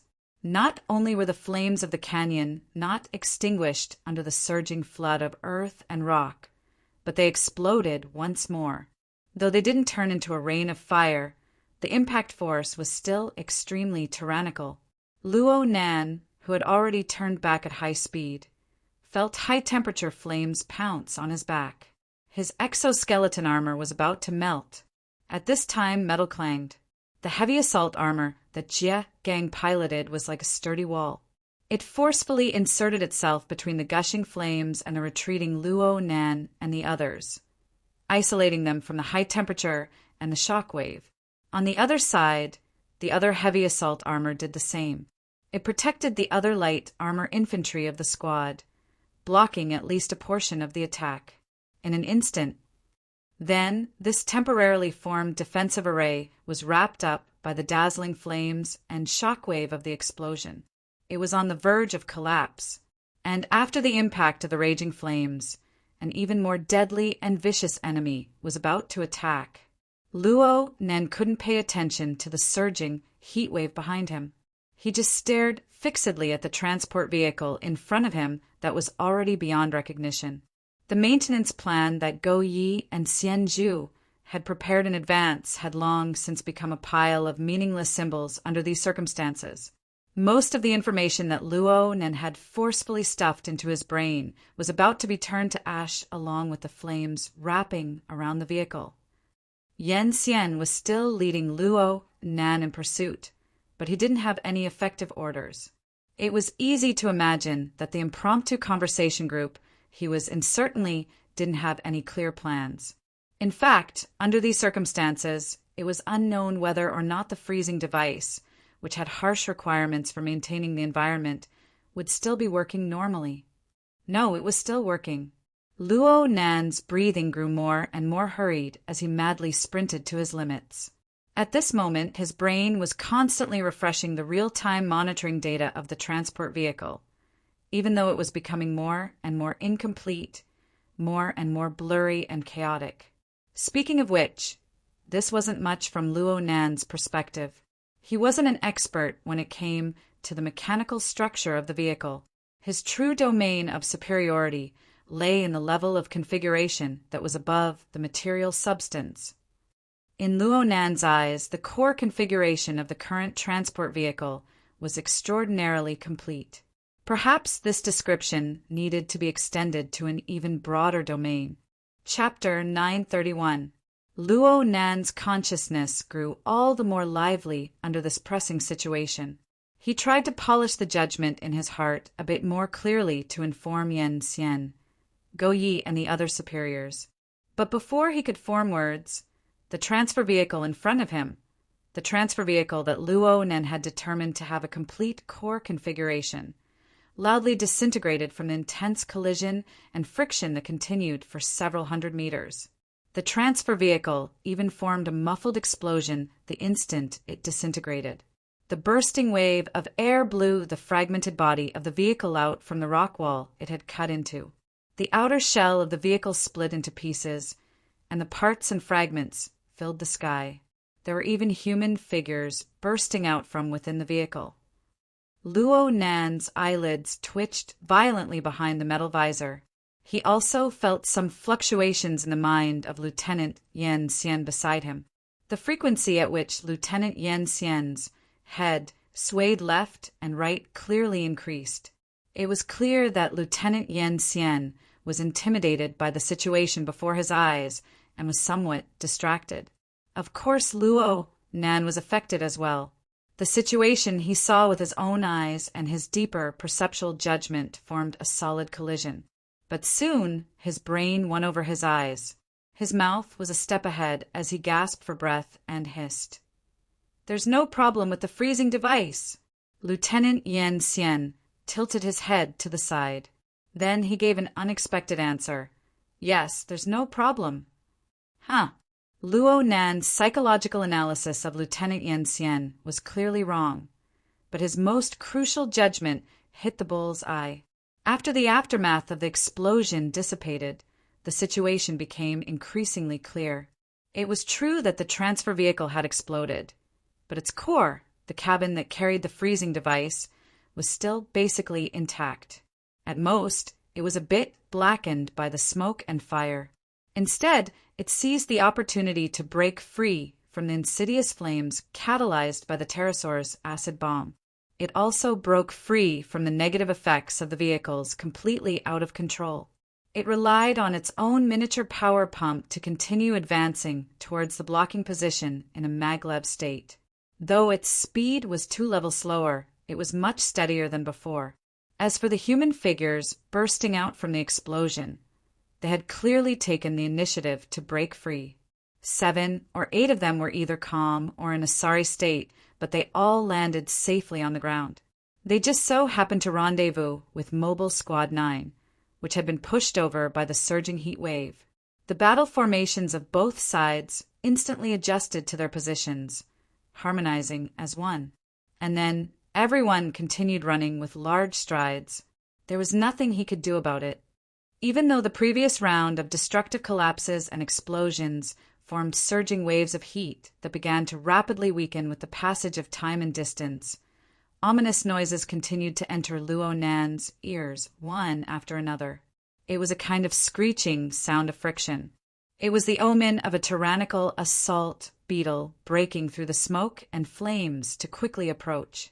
At this moment, the enemy's pterosaur forces in the air began to be suppressed by the superior firepower of the base. The distant artillery also temporarily stopped firing. However, these assault beetles that had broken through the layers of defense and were pressing forward were still troublesome and powerful enemies. Luo Nan had once specially researched the information on these toys. He knew that their bodies were enormous, like light tanks.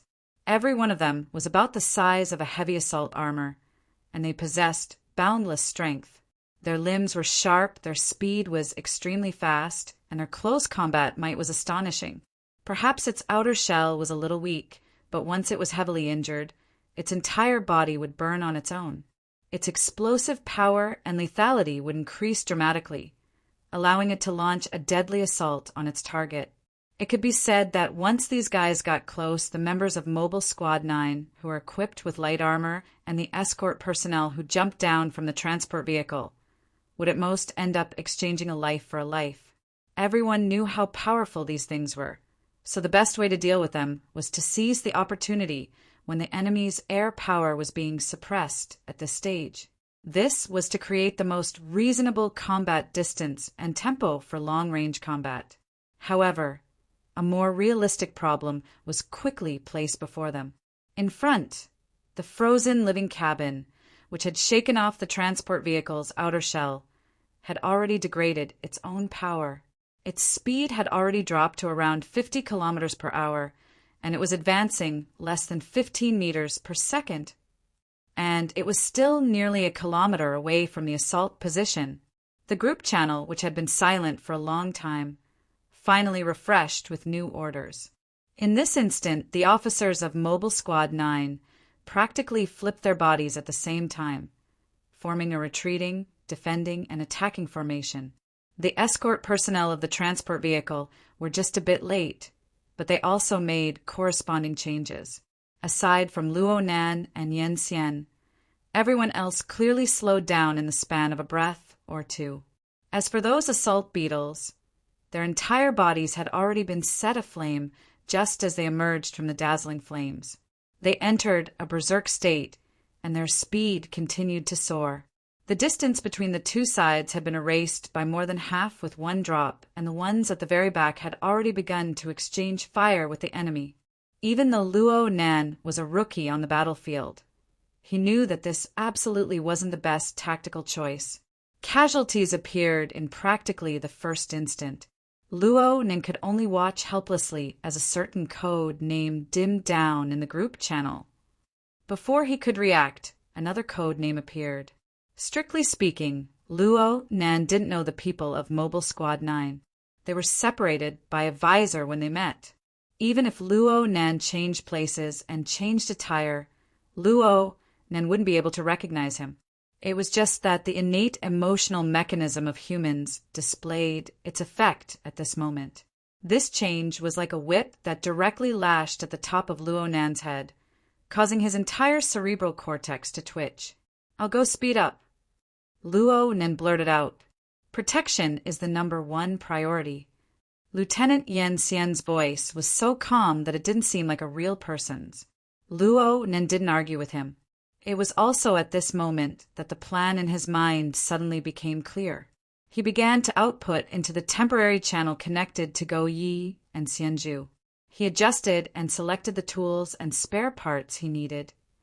The two officers had previously designated a large portion of the items. Luo Nan didn't request for additional items. He needed to save time. There were no arguments in the channel either. The two officers, who were also the seniors of the maintenance soldiers, chose to let the frontline maintenance soldiers follow their own train of thought at this critical moment. This was also to save time. Confirm. Fire. The spare parts Luo Nan requested were fired from the location of the assault array through guidance technology. They were thrown to the place they had to pass through in order to receive them. But what arrived first were 3 blazing flashes of light. They practically streaked across everyone's scalps. They exploded a few meters behind Luo Nan. To be more precise, they exploded in the line of fire formed by the assault personnel behind him. The assault position fortress was the artillery support. The number of assault beetles that were blown over was secondary. What was important was that it formed an even larger landslide. It completely blocked off the path to Flaming Canyon behind the line of fire. The offensive of the vicious assault beetles had suffered a setback, but it was only a setback. The magnetic mica jellyfish of the senior monarch level had certainly set Flaming Canyon as an extremely high priority. The servant army of the front-line battlefield poured in regardless of the cost. These stitched freaks, who had no concept of fear and death, displayed a crazy drive to blast open the defensive barrier of time and space. They used the explosions of their own kind as their main attack, and they used their sharp limbs to dig as support. In the blink of an eye and a breath of time, the collapsed canyon passage was forcefully pierced through by the swarm of assault beetles. This kind of investment seemed to be enough to carry out a few waves of assaults against the assault position ahead. In fact, the assault position had already entered a state of war. They had begun to execute the assault mission. Luo Nan divided a portion of his mind to pay attention to the battle situation, but his thoughts were not chaotic. Instead, his thoughts became clearer and clearer. The spare parts and toolboxes were already in place ahead. To the side, the outer cabin of the maglev propulsion frozen alive installation was already a short distance behind them. It was even easier to calculate ahead of time. He could faintly feel Lieutenant Yen Xian's gaze turn over. This was a critical juncture where he needed to make a move. If Luo Nan did not react in time, Yen Xian would do the same as before and make the decision for him. This time, there was really no need. Luo Nan exhaled and inhaled from behind his visor. He sent out a message in the group channel, "Prepare to dock." This time he did not count down. He directly exerted force after the preparatory work was completed. The exoskeleton armor that covered his entire body gave him an even greater restraint. Actually, the expansion and contraction of the muscles of his entire body formed an even more explosive force that propelled him to the side and forward. In the end, Luo Nan was not a true rookie recruit. Even though he had never experienced a battlefield like this, he had crossed swords with all sorts of people on Earth. This experience was enough to temper his judgment and action power at critical junctures. In this moment, the state of the outer cabin of the frozen alive installation, the state of the squad, the state of the spare parts box ahead, and his own state all appeared in his mind in a configuration mode that was detached from the substance. The configuration mode continuously refreshed and changed. Whether it was calculation, prediction, or intuition, there was nothing wrong with Luo Nan's ejection trajectory, and the forward path of the outer cabin of the frozen, alive installation converged in an instant 20 meters ahead of him. It was at the midline of the canyon, and there was precisely the location of the spare parts box that had been launched over. Luo Nan took the first step and unlocked the privileges of the spare parts box through the air. He controlled this box made of special materials and placed it flat on the flame-covered ground. Luo Nan, who was suspended in midair, waited for a moment in this position. The belated outer cabin of the frozen alive installation passed through the top of the spare parts box and collided head-on. A muffled sound rang out as the spare parts box accurately adhered to the bottom of the outer cabin of the frozen alive installation. At the same time, a data link was realized. As for Luo Nan, he had already obtained the relevant privileges earlier. Right now, he displayed his usefulness. The outer cabin of the frozen alive installation, which was completely in the state of a lump of iron, opened a door in front of it. Luo Nan shrunk his body and rolled, smashing his body inside. Luo Nan's ears buzzed and vibrated in this moment. Then he collided with a layer of nothingness, an air buffer membrane. He spun a dozen times in this not-so-spacious area, and the powerful momentum was digested. It was just that Luo Nan couldn't control his body's balance too firmly for the sake of ensuring the relative stability of his brain and lungs. The air buffer membrane disappeared, and his shoulders and hips smashed onto the floor of the carriage with a bang. Luo Nan didn't have any other reactions aside from gasping for breath. At most, he took the opportunity to test the state of the spare parts box through the floor. Then he propped himself up and looked out the only side window. He saw Lieutenant Yen Xian's figure shoot back at high speed from outside. Clearly, he had already returned to the front lines of battle. Luo Nan's gaze turned back. It was unavoidable that his gaze was attracted by the translucent, frozen, alive installation at the center of the cabin. The person inside that had entered a frozen, alive state seemed familiar. Whether it was the tall and astonishing torso or the malevolent metal prosthesis that blended with flesh and blood on its cheeks, it gave off an extremely deep impression. Luo Nan had seen this person 2 days ago. That's right. This was one of the high-ranking officers of the relay station, the commander of the elite mobility force, Sir Shi Yuan. Hold on. If this person was here, then who was the one resisting the Hellfire tyrant on the front lines? Chapter 932. Luo Nan was slightly startled. A good problem appeared before his eyes. It was worth researching, but he didn't take it a step further. His energy really didn't allow him to. Instead of thinking about these things, he might as well take the opportunity to catch a few breaths and slow down his sluggish and weak state. Phew! Phew! What a freak! Luo Nan did his best to calm his breathing. He felt the repeated process of sweat overflowing his skin and being sucked dry by the combat uniform. His mouth mumbled some meaningless words. His state hadn't been good since he arrived at the battlefield today. He was tired, dizzy, irritated. His physical strength consumption had increased quite a bit compared to normal. Luo Nan guessed that it was either because he didn't have the experience of long-term service in the medium to large standard arrays, or because he didn't have enough skills in carrying heavy loads, or maybe the chaotic rules and environment outside gave him, a sensitive outsider, too much interference. But in any case, physical strength was absolutely not an excuse for not doing a good job. He exerted himself to gasp for a few breaths. He half-knelt on the cabin board and used the preset control panel to remotely control the spare parts container that was only separated by a board. He inspected the modules and spare parts inside and made a preliminary classification in his mind.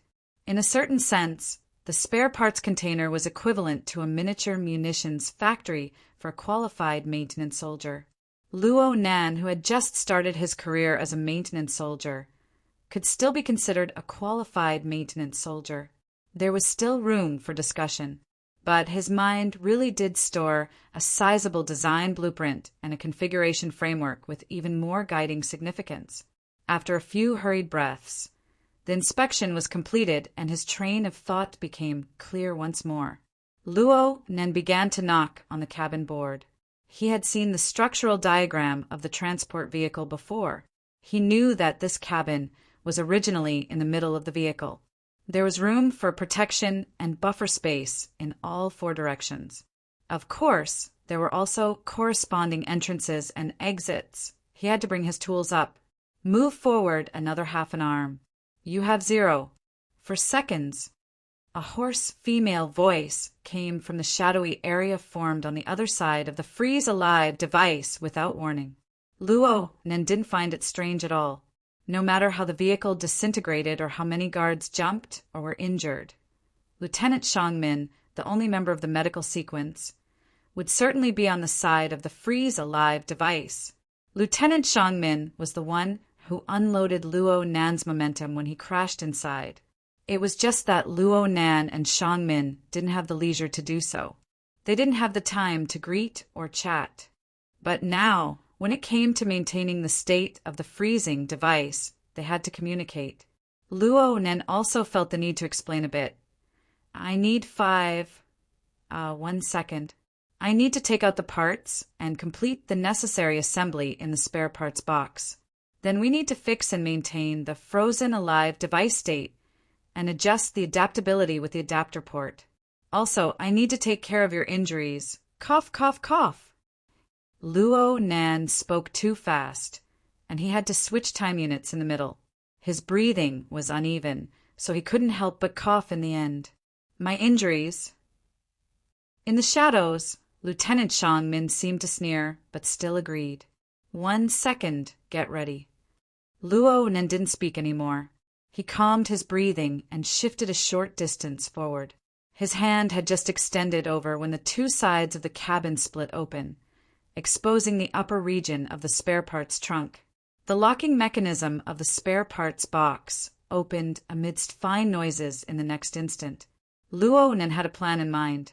He scooped up the required modules and components and tossed them into the cabin.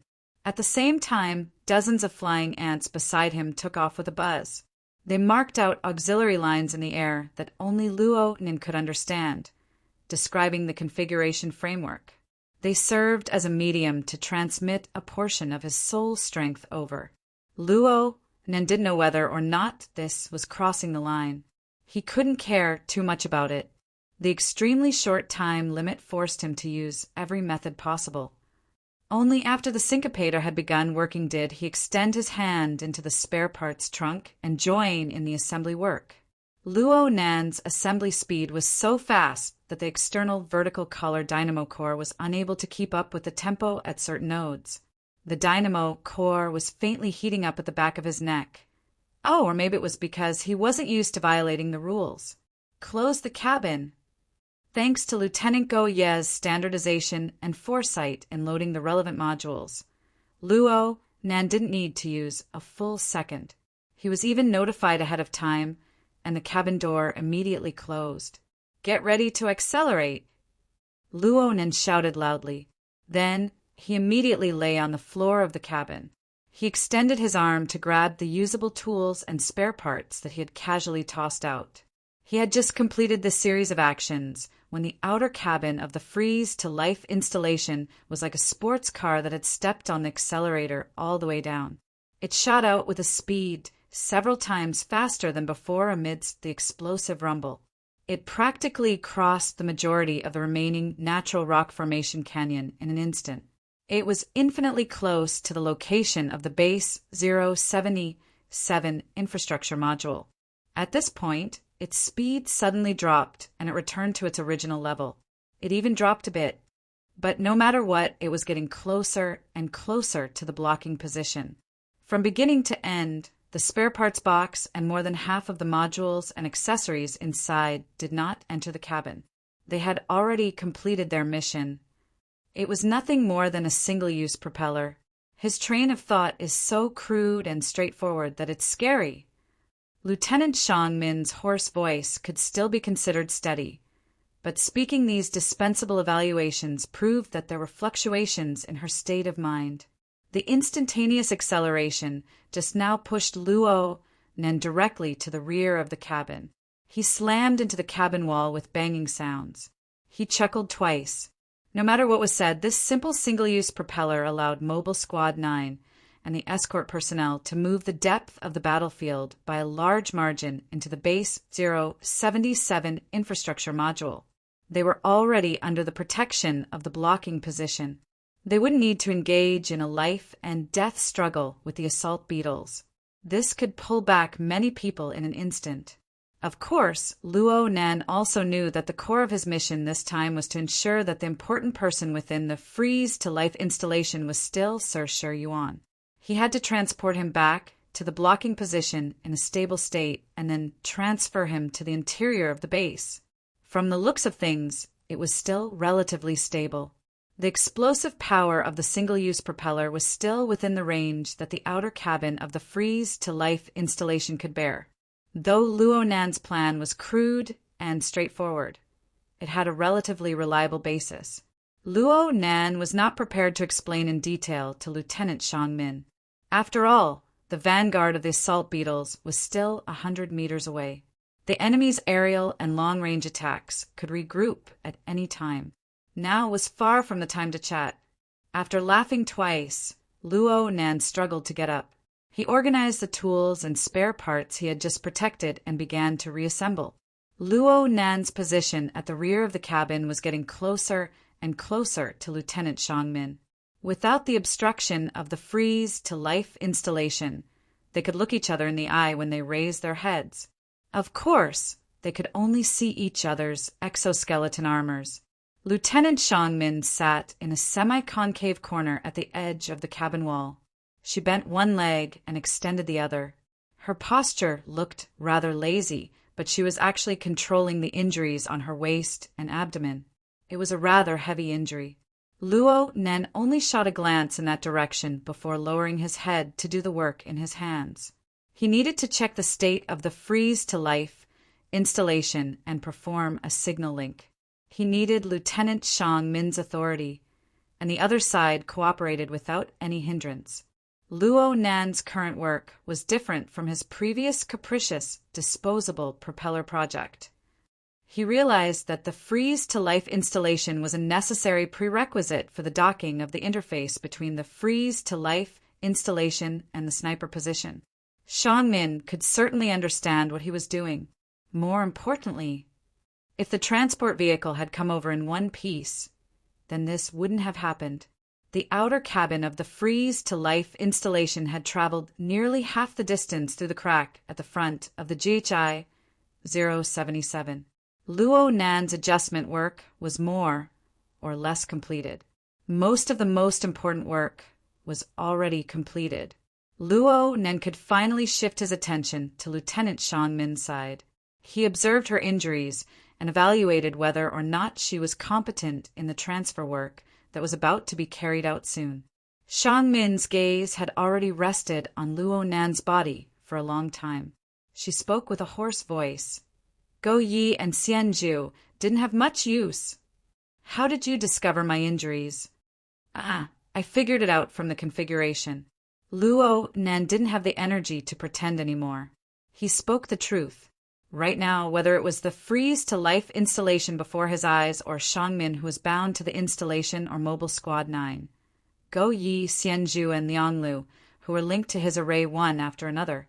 Of course, this included the ceaselessly approaching sniper position, the various officers and soldiers on the position. He could even extend this to the front lines of the battlefield and even the entire relay station's system structure. Everything was in the form of a configuration. It existed in his cognition, only in detail and in rough form. Luo Nan could faintly sense that the several thousand nodes on the battlefield formed a standard battle array.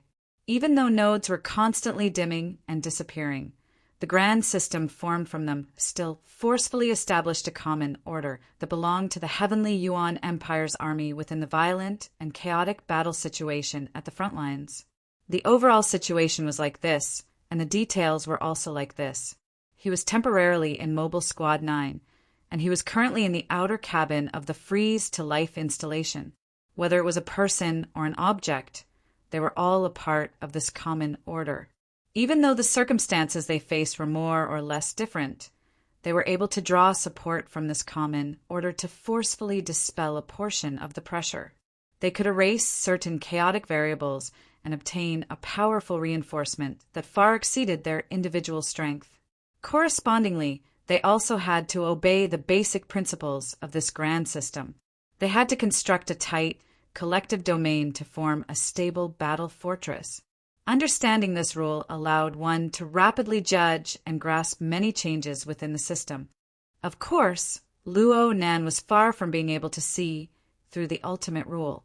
However, the real-time state of the freeze-to-life installation, the severity of Xiang Min's injuries, and the changes in the battlefield situation within a short period of time were all within the scope of his knowledge.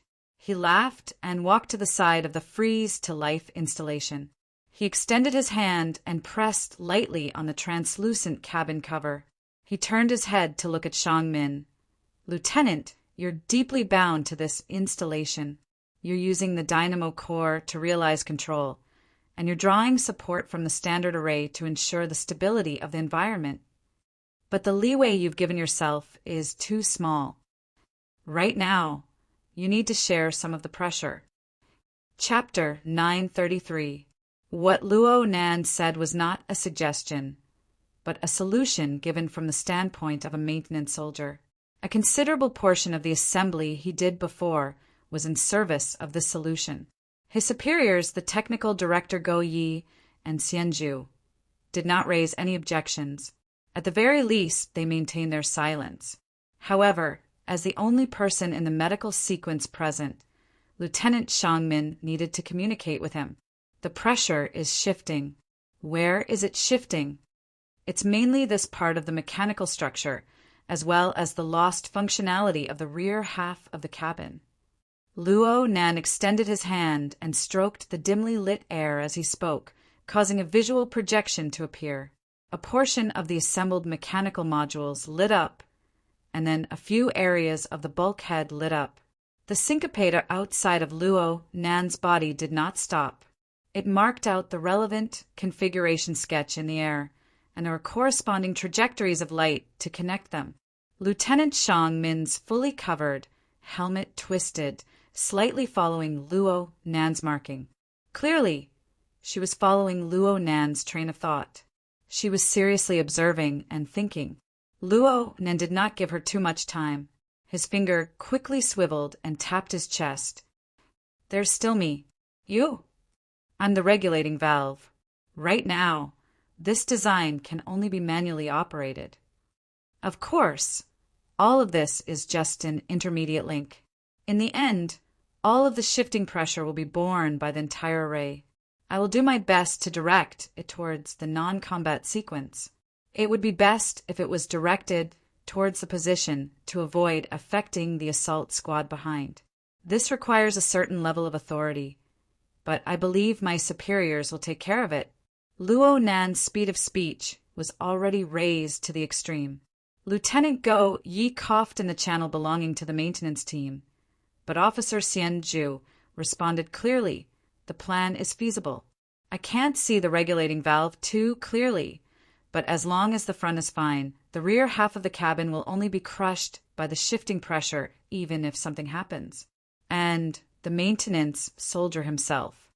Stuffing the fleshly body inside is the most foolish action, but the core is brilliant. Lieutenant Go Yi finally opened his mouth to evaluate. He stabbed at Luo Nan, but he was not stingy with his words of praise. After all, Luo Nan's plan was the most feasible among all the plans that could be conceived on the spot. More importantly, it required the least amount of tools and spare parts.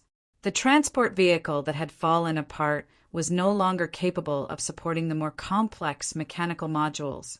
Moreover, if they had to go to the front of the blocking formation to redo it, not only would it waste time, but it would also waste a lot of lives and precious fighter aircrafts. In the end, Go Yi only added one point. This is a semi-open working environment, so the chances of contamination are very high. However, it meets the requirements of the Level 2 pollution response. We have to pay attention to the follow-up treatment. I think it's feasible. This kind of evaluation was obviously shared across multiple channels. The conversation group that Lieutenant Shangmin was in must have received it, and perhaps there were even higher-level decision-makers. In short, Go Yi and Xian Zhu gave Luo Nan a solid endorsement. Luo Nan's confident, unyielding, and decisive design became the most convincing element. In the end, Lieutenant Shangmin only said, "You'd better ensure your stamina. I have 2 tubes of enhancers here." Luo Nan grinned. Of course, no one could see him. I also have a tube. Enhancers were, in fact, military stimulants. In critical situations, they were used to ensure the soldiers' condition or to forcefully prolong their lives. Luo Nan's current physical strength was indeed another variable, but this wasn't a laboratory. There were no perfect conditions to speak of. In fact, Luo Nan had already begun operating when Lieutenant Shangmin spoke. The number of centimeters increased a bit more. They danced up and down within the sealed cabin. They were actually doing the final modifications to the design of the freezing device and the space between the 2 people. At the same time, they also became carriers. They were set up at various important nodes. Luo Nan only used the time of a single breath to complete all the preparatory work. Corresponding to this, he had modified and optimized the design many times in his brain and in the maintenance group channel. Go Yi and Xian Zhu, these 2 veteran maintenance soldiers, had done a great deal of work behind the scenes, supplementing Luo Nan's deficiencies in the mechanical structure. The embryonic form of the pressure discharge tunnel had already been constructed. Luo Nan was still following his own plan. He made detailed modifications step by step, requesting to transfer out the standard sub-3 type array group array. Approved. The interface for the assault position maintenance group has been opened. Hiss! Luo Nan sucked in a breath of cold air. It wasn't that he was startled. It was just that the instantaneous load on his body and soul was a bit excessive. He had rapidly adjusted the state of his energy and even the details of his body and soul frame in an extremely short amount of time. In any case, he was able to smoothly complete the relevant steps. In this way, Luo Nan, the flood discharge valve, would have minimal impact on Mobile Squad 9, who were on the front lines of the assault, regardless of success or failure. Mobile Squad 9's group channel was cut off. Xian Zhu's words popped up in the maintenance group channel. Well done. Yan Xian transferred this to you. It's really not bad to be able to reach this step. Lieutenant Shang Min interjected. Do you need strengthening elements? Not for now. Luo Nan grinned. He had yet to step into the threshold of the furnace deployment technique by the standards of the heavenly Yuan Empire. His fleshly body cultivation wasn't worth mentioning, but his foundation was still quite solid. There was no need to talk about how he had taken the medicine to verify formatting theory in his early years. Jim Master Xiao had taught him the 9 orifices, 6 roots technique. His internal organs, tendons, bones, and skin were all practiced. His 4 limbs and hundreds of bones were smooth inside and out. He was also a standard, fleshly awakened, with the support of his keen perception of configuration. Such adjustments were still within the scope of his abilities. He even had the spare energy to do other things.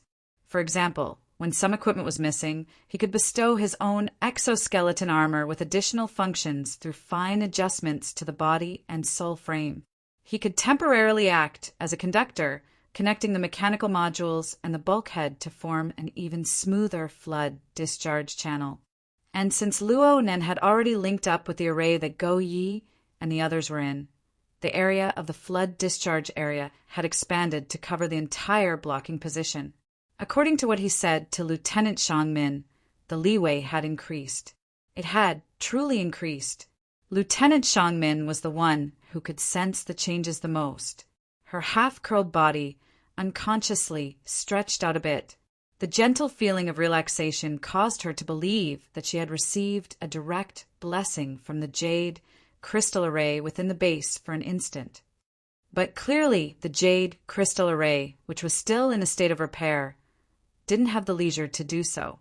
Strictly speaking, the negative energy that accumulated in her body and endlessly devoured her energy and life force didn't decrease or shift. But as the leeway increased, the standard array had more room to operate with its individual blessings and enhancements. Shang Min had already begun to try standing up. She asked in passing, "You can also import adjustments aside from flood discharge?" Luo Nan responded, "Array Liegi has this item." "You're stealing the work of our medical sequence." "Huh." Shang Min didn't continue on this topic. She panted slightly and relied on her own strength to slowly get up while leaning against the wall of the cabin. She staggered a step and arrived by the side of the freezing live device. She supported the translucent outer shell with her hand and confirmed the state of Sir Shur Yuan within. The outer cabin of the freezing live device had already arrived at the middle and rear section of the fissure tunnel of GH 077. It was only 100 meters away from the blocking position, which had already become a strong city. Luo Nen was familiar with Earth time, so it would only take around 10 seconds for him to arrive. Just from the distance, success was already at hand. But Sir Shur Yuan was in a frozen state. He couldn't hold on, or perhaps the device's transfer was unsuccessful. Everything in front of him was for naught. Luo Nen subconsciously held his breath. It was unknown how many people were the same as him at this moment. Then he heard Lieutenant Shang Min sigh in relief with his own ears. She turned her head to look at him. Her metal visor was ice cold, but her voice was warm. The tool is an extension of the human body. The human body is also an advanced form of the tool. Only the soul is in control. You're quite classical. Luo Nan still wasn't too clear on the classical definition of the heavenly Yuan Empire. He could only laugh foolishly. Yeah. Shang Min's gossip proved the effectiveness of Luo Nan's plan and execution. Perhaps the entire blocking position let out a long sigh of relief in this instant. The work entered a stable state. The vertical collar chip on the back of Luo Nan's neck endlessly transferred data to the blocking position's transfer and maintenance module. Lieutenant Shang Min had something similar, but it was only limited to the freezing live device itself. It was also the core of all other designs and equipment services. Luo Nan didn't need to worry about it. The AI system established a real-time correspondence between these data for the executors to refer to. Luo Nan's authority was expanding, and he was exposed to more and more information. This included a portion of the base taking the initiative to open up to him. But at the same time, there were a few more subtle things. They gradually appeared as he operated special operations that hovered on the line of compliance and violation. The range and depth of Luo Nan's senses were both expanding. He still couldn't wander into the void as he pleased. But in this environment, where the dynamo core was the central axis that linked people and objects together, possessing a solid material foundation and a unique array system, his mental senses seemed to have a place of use, especially the rapid absorption, digestion, and analysis of complex information. This was Luo Nan's forte as a psychic. Gradually, Luo Nan's consciousness began to drift. The restrictions of the special environment were a bit loose. It was as if he had pushed aside the fog of war in the front lines. He was able to observe and appreciate the formatted space constructed by the standard battle array. No, it was the bloodshed field, the myriad of formations and evolutions. Although the vast majority of the changes followed a pattern that Luo Nan could understand, the bloodshed field was able to realize an even higher level of operation by relying on these basic patterns. Needless to say, even a part of it was able to ascend to a higher level in a short amount of time. It was able to contend against tyrannical existences like the infernal tyrant and the magnetic mica jellyfish. Unfortunately, he couldn't understand anything at this level. It was just a blur. Luo Nan's state of mind was still quite stable. There were many things he couldn't understand in this mystical game scene constructed by the simulator of the inner universe. But as long as the disparity in the flow of time existed for a long period of time, he would have a lot of time to study it. A marvelous scene suddenly appeared in the space of a thought. Luo Nan saw two of himself. One was sleeping in a spacious bedroom. The entire scene was frozen like an engraving. The other was standing in a narrow cabin. His movements weren't big, but every instant presented a dizzying abundance of detail. The clear directionality of the scene made Luo Nan quickly realize that this was him in reality and in the game. Sure enough, the flow of time on both sides was different, but then again he could feel from the instantaneous cross-section that the difference wasn't particularly shocking. It was somewhat contrary to the conclusion deduced by logic. Or perhaps they were converging. Luo Nan's thoughts were a mess. The scene returned to nothingness, but he finally understood what he needed to understand. From this moment onwards, the time he spent in the game scene was clearly restricted by the true environment of Earth space-time. He was about to reach his limit. Chapter 934. Luo Nan still did not understand the reason for the formation of the limits, just as he did not understand the working mechanism of the inner universe simulator. His mind was inevitably a bit chaotic. The outer cabin of the maglev vehicle had already entered the area 50 meters from the blocking position at this time. Lieutenant Shang Min began to communicate with the position, activating the connection between the freeze-alive device and the transfer module in advance to preset it. The outer region of the infrastructure module, Micro 06, lit up with a faint radiance. It was an arc of light caused by the transfer module's energy coming into contact with the air. The outer cabin of the freeze-alive device had already gradually reduced its maglev driving force. It echoed with the transfer module from a distance and began to enter the docking orbit.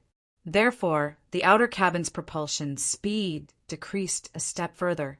According to Luo Nan's estimations, it would take at least 10 seconds to complete this part of the orbit according to Earth time standards. From this moment on, the mission entered the most critical stage. Luo Nan forced himself to restrain his thoughts. He didn't want to waste his brain on a situation that could no longer be reversed. He poured his energy into monitoring the state of important targets, such as Lieutenant Shangmin, the Frozen Life device, and the transfer module installed in the Micro G06. It could be imagined that Luo Nan wasn't the only one who was focused on these targets. It wasn't just Luo Nan who was staring at the scene. There were even AI systems performing real-time calculations to detect the corresponding relationship between the data of both sides. Any tiny flaw would trigger an alarm. The docking process was destined to not be smooth sailing. Having lost the complete facilities of the transfer vehicle, it was impossible for Luo Nan's hasty emergency response to be flawless. The outer cabin of the freeze-alive device only advanced 15 meters or so on the docking orbit. Alarms and stimulating blood-colored information popped out one after another. It was not a fatal design error, but it was limited by conditions. The docking process required a large amount of automatic calculations, timing, and quantitative work. Now, most of it had to be done manually. This required the support of large amounts of frequent, high-precision operations by the controller. Lieutenant Shangmin had thought of this the moment she decided to split the transport vehicle into pieces. She was mentally prepared for this long ago. She responded quite calmly, truly displaying the standard of an elite lieutenant of the medical sequence. Lieutenant Shangmin did not avoid Luo Nan during this time. She even intentionally showed him all the two-way communication information and operating procedures so that he could make a timely response. Luo Nan was just watching for fun when it came to Lieutenant Shangmin's specialized information. His chaos translation mechanism was far from being able to accurately translate it. He could not intervene for a time. However, Luo Nan still gained something in the end. Luo Nan looked at this extremely precise special system that was built upon the foundation of space-time configuration. It went from a high degree of automation to a level of manual operation. It was true that dangers were everywhere, but it was tantamount to cutting open the black box of the system. It allowed Luo Nan to peek at a certain aspect of the space-time structure and its application mode on the concrete configuration. Most importantly, Lieutenant Shangmin's personal strength was around the level of a Grade B architect. When performing such a high-standard and difficult operation, she had to rely on the buff of bloodshed land. Luo Nan followed the logic of Lieutenant Shangmin's operation and observed the process and results of her original positioning within the standard array as well as the upgrade of her privileges. Luo Nan pondered over many things outside of the basic operation, and his consciousness naturally entered a deeper region. Gradually, he was able to learn more. He wanted to observe bloodshed land from a different angle and find more things to compare it to. He wanted to use an inaccurate but vivid metaphor to describe this vast and complicated formation system that was deeply rooted in the material plane but did not possess any material substance.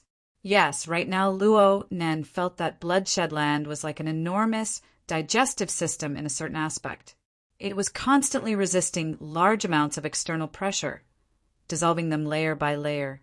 At the same time, it also had to bear the burden of many chaotic elements that did not conform to the rules. It had to do its best to deal with these elements cleanly.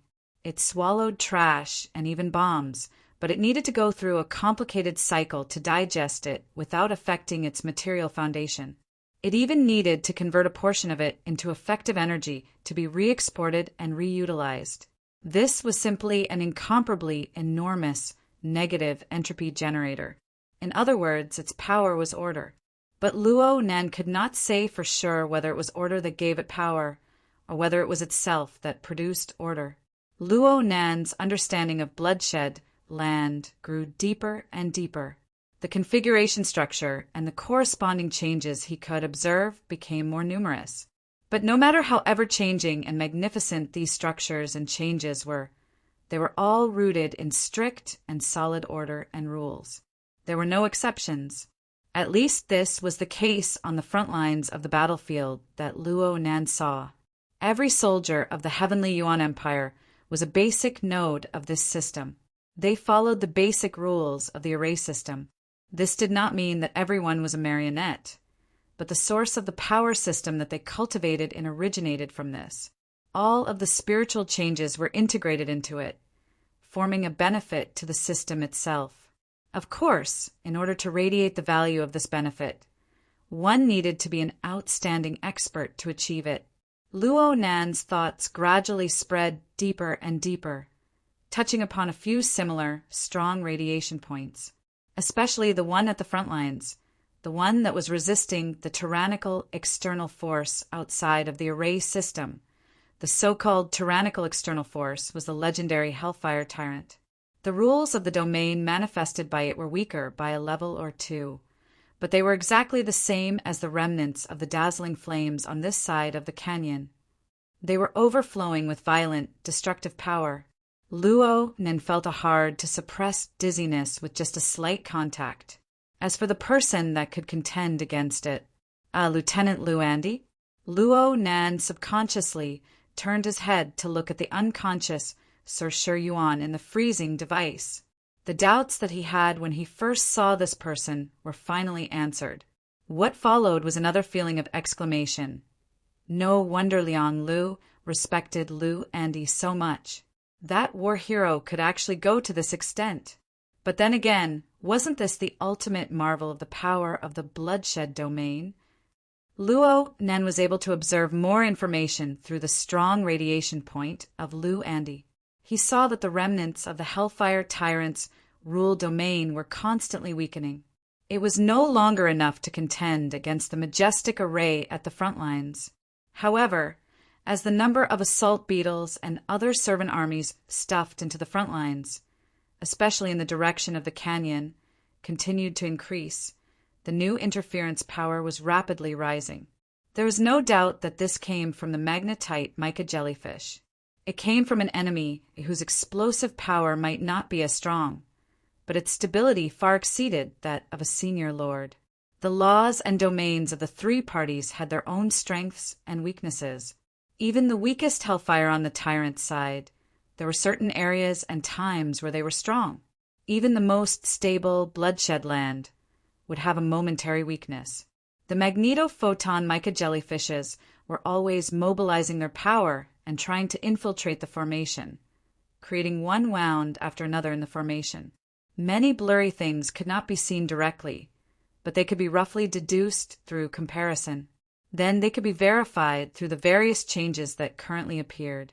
Lu En's direction was a point of reference. Wasn't the current blocking position the same? In terms of tactical position, this place was already more important than Lu En's. It had become the most prominent focal point of the front lines. The freezing device was the key to everything. From Lu En's direction to the blocking position, it just so happened to be the route where the center of gravity of the battlefield shifted. It was also the most efficient verification channel. Luo Nen grasped the logic of the center of gravity shift. The originally chaotic information was self-explanatory. He could sense the waxing and waning changes in the power and state of all sides. He could turn his head and capture the minute effects brought about by the changes in the overall situation through Lieutenant Shangmin's specific operations. His eyes could look at the overall situation, but he could also focus on the details. He could verify them back and forth. He could gain something at any time. For a time, a flash of inspiration flowed. There was no rest. His mind and spirit were all transformed. He was intoxicated. At this stage, Luo Nan's mission became a trivial matter. It wasn't that he had forgotten about the other.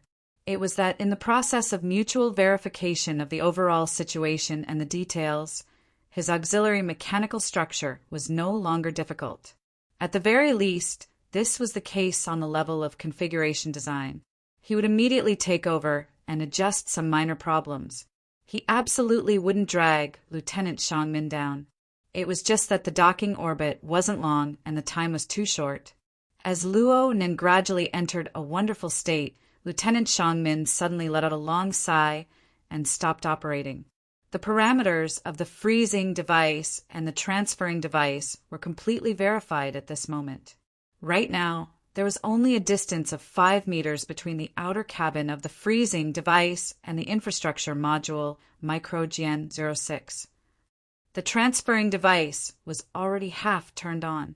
Together with the freezing device, an invisible force field isolated from the external environment was established. A stable connection was established between the two. Luo Nan sighed and let out a sigh of relief. It was also at this time that he discovered that his energy seemed to have clearly weakened. His body was drenched in sweat. Even the self-cleaning function of his combat uniform was somewhat unable to withstand it. His power, the power that belonged solely to him, was rapidly flowing away. Moreover, it was constantly accelerating. Luo Nan subconsciously leaned against the wall of the cabin. He felt his body transform into a whole, a rare experience of constantly devouring energy. Lieutenant Shangmin discovered Luo Nan's abnormality. She reached out her hand to probe. From Luo Nan's perception, this simple action instantly gathered the 30 or so basic configurations that the bloodshed domain had erected around him. It formed a kind of cluster-type blessing. It was extremely exquisite. Unfortunately, it was useless. Strictly speaking, Luo Nan's power flowing away did not belong to this dimension. Don't worry about me. Focus. Luo Nan didn't know whether or not this situation would cause confusion for Shangmin, so he put on an appearance of awe-inspiring righteousness. But before he could finish speaking, his mind stirred and he blurted out, "Air attack! Be careful!" At nearly the same time, the various channels that Luo Nan was in rang densely with air attack alarms. Chapter 935. Luo Nan had completed a brilliant early warning. This was the specialty of the mental side, but it wasn't easy to do in the current situation. It was difficult to release soul strength into the void, and it could be wantonly extended. Luo Nan was able to deduce the corresponding signs from the details of the conflicting laws of the three sides. Then he captured the corresponding target. The pterosaur army was mobilized by the magnetic mica jellyfish, regardless of the cost. They forcefully broke through the blockade and made a suicidal attack in the direction of the blocking position. Some of them displayed the characteristics of the assault beetles. When their broken bodies swept past the canyon area at low altitude, they brought with them raging flames. Every time they spat out acid bombs, they would also catalyze the most insidious flames. It was like a rapid rain of fire that was blown by the wind, pouring down on the defensive line. The outer cabin of the freezing device was still at the outer edge of the fortress. Of course, it was within the range of the rain of fire. However, the damage of the rain of fire was dealt with by the defensive system of the blocking position. Luo Nan didn't need to worry about it. From his perspective, there was nothing more realistic than the fact that his early warning still had some errors in a relatively higher level domain. Earlier than the pterosaur air raid, a heavy magnetic spirit hammer fell from the sky. It was a powerful attack from the main body of the magnetic mica jellyfish. Luo Nan wasn't clear on the specific mechanism of the magnetic spirit hammer, but he was able to observe and sense the surrounding laws and environment the moment this strike fell. It was as if he had been struck by a stun grenade. All order was distorted and turbulent. This caused a considerable negative effect on the defensive system of the blocking position. This was clearly a targeted method of the magnetic mica jellyfish. However, who could be more brilliant than the other in a prolonged confrontation? The Bloodshed Land had many contingency plans to deal with this situation. After a short period of shock, the entire outer wall of the fortress lit up with pure light. This layer of light was a bit similar to the format of fire. In fact, it was the representation of a myriad of preset configurations that circulated and switched and reassembled. It formed an effect close to an energy shield. It blocked a large portion of the most destructive and corrosive of the rain of fire. At the same time, it suppressed the warping power of the mad, magnetic spirit hammer. The two sides went back and forth, calmly dealing with each other. It was quite marvelous. Luo Nan originally loved this sort of scene the most. However, his energy had declined and he had a headache. He really had a headache. The confrontation between the two sides had escalated, and intensity had increased. This meant that the flow of information, which had been relatively flat before, had suddenly risen to a new level. And it wasn't just one level, but several levels. Countless variables were added in the blink of an eye within Luo Nan's range of perception. It involved the immediate responses of the bloodshed land, the magnetite mica jellyfish, and the hellfire tyrant. Even if the hellfire tyrant could be ignored for the time being, the scale of the first two changes was no different from a nuclear bomb explosion in terms of information volume. And they all involved Luo Nan's current observations.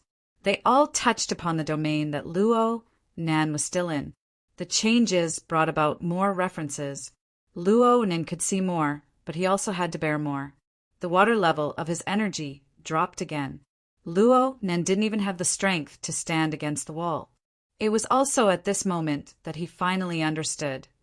Apart from the benefits of the flow of time inside and outside, which had to be built on a foundation of high consumption, wasn't the Interverse Simulator's analysis, deduction, and simulation of high-level laws the same? The wool comes from the sheep's back. In the end, wouldn't Luo Nan have to support all the expenses alone? A large-scale conflict of this scale involved two sovereign-level fantasy breeds, as well as the bloodshed domain framework of the same level. The simulation of the three high-level laws needed to be synchronized. The Interverse Simulator, which was Luo Nan, really could not hold on any longer. Luo Nan! This was Lieutenant Shang Min's call. The changed environment of the rules had caused a few variables to appear in the work of the transfer, which was practically set in stone. This was within her expectations, but Luo Nan, who had always been quick-witted, was clearly slower by half a beat when it came to debugging the transfer equipment. She had no choice but to be sensitive. "How are you?" The question was superfluous, but it reflected the change in Lieutenant Shang Min's attitude toward Luo Nan. Hearing Shang Min's call, Luo Nan struggled out of his trance of energy exhaustion. Without any hesitation, he activated the strengthening element storage inside the exoskeleton armor and completed the injection. But he could guess the result. It was probably meaningless. Sure enough, even though Luo Nan's physical strength instantly exploded in this host within the game scene, the soul strength supporting the operation had already been extracted from its roots, consumed. How could it be so easy to replenish? Luckily, Luo Nan already knew how to deal with it. He withdrew most of his scattered telepathic senses and forced himself to stop pondering over the high-level evolution laws of the bloodshed land and the magneto-optical mica. He only kept the necessary links to deal with the current work. Though his energy reserves did not improve, they no longer worsened. Luo Nan could finally catch his breath. Are the strengthening elements effective? Xiang Min asked another useless question. Yes. Luo Nan was a man of few words. Then continue. Xiang Min pretended not to see Luo Nan's weak and trembling legs. She chose to continue trusting the young maintenance soldier in front of her. Luo Nan also chose to accept this trust. Even though his current state was terrible, he was barely able to maintain the necessary pressure transfer channel. He gathered his limited energy and observed the state of the equipment. He was already at his limit. It was already fortunate that he did not make any mistakes. He really didn't have much time here. Luo Nan didn't calculate the specific amount of energy he had left. He could only concentrate on the matter in front of him. He didn't have the leisure to pay attention to the pterosaur assault group that had already flown above his head and had begun their suicidal attack. Half of the freezing device had already extended into the transfer port. The other transfer vehicle that was already parked inside Microji 06 had already begun its docking. Success was at hand, but he couldn't afford to make any mistakes. Lieutenant Shang Min entered Luo Nan's eyes and ears. There was also information coming from various directions. Luo Nan wasn't able to understand much of it, and he was unable to delve into the meaning within. He treated it as pure garbage information, allowing it to flash by.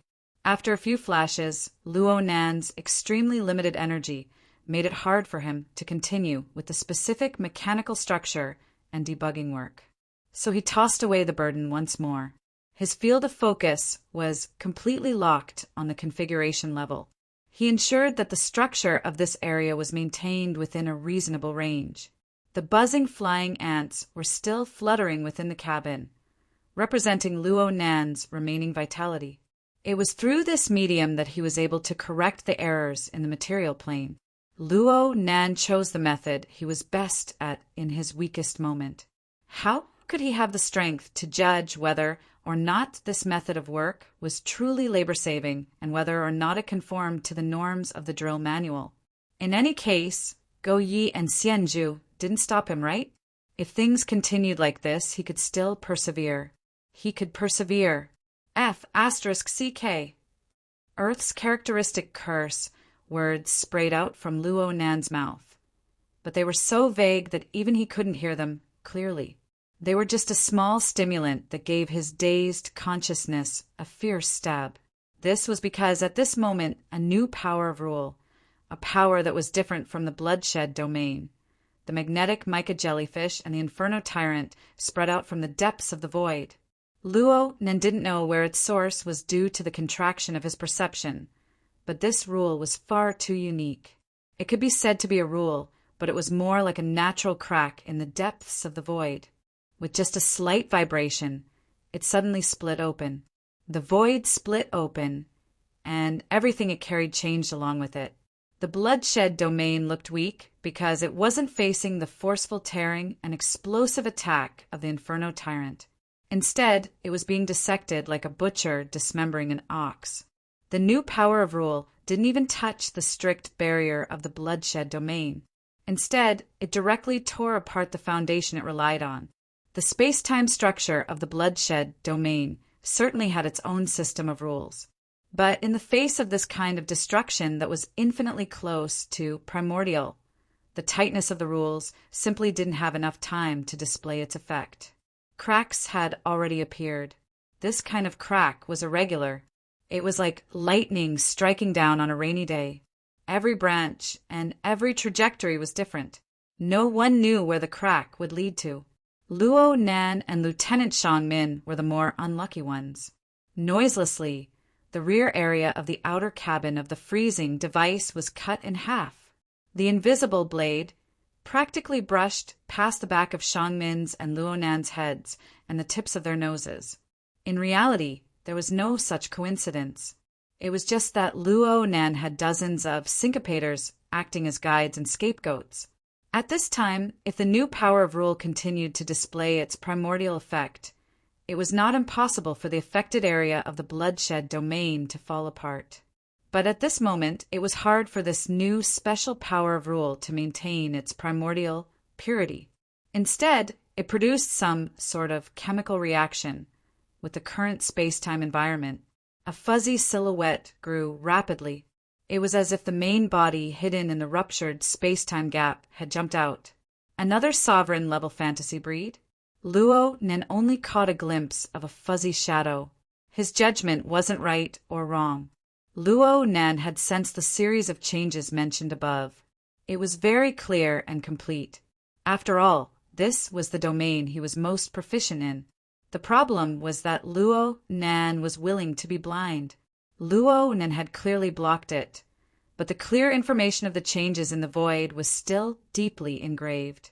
It added more variables to the complicated situation of the three parties entangled together. This was the straw that broke the camel's back. He really couldn't hold on any longer.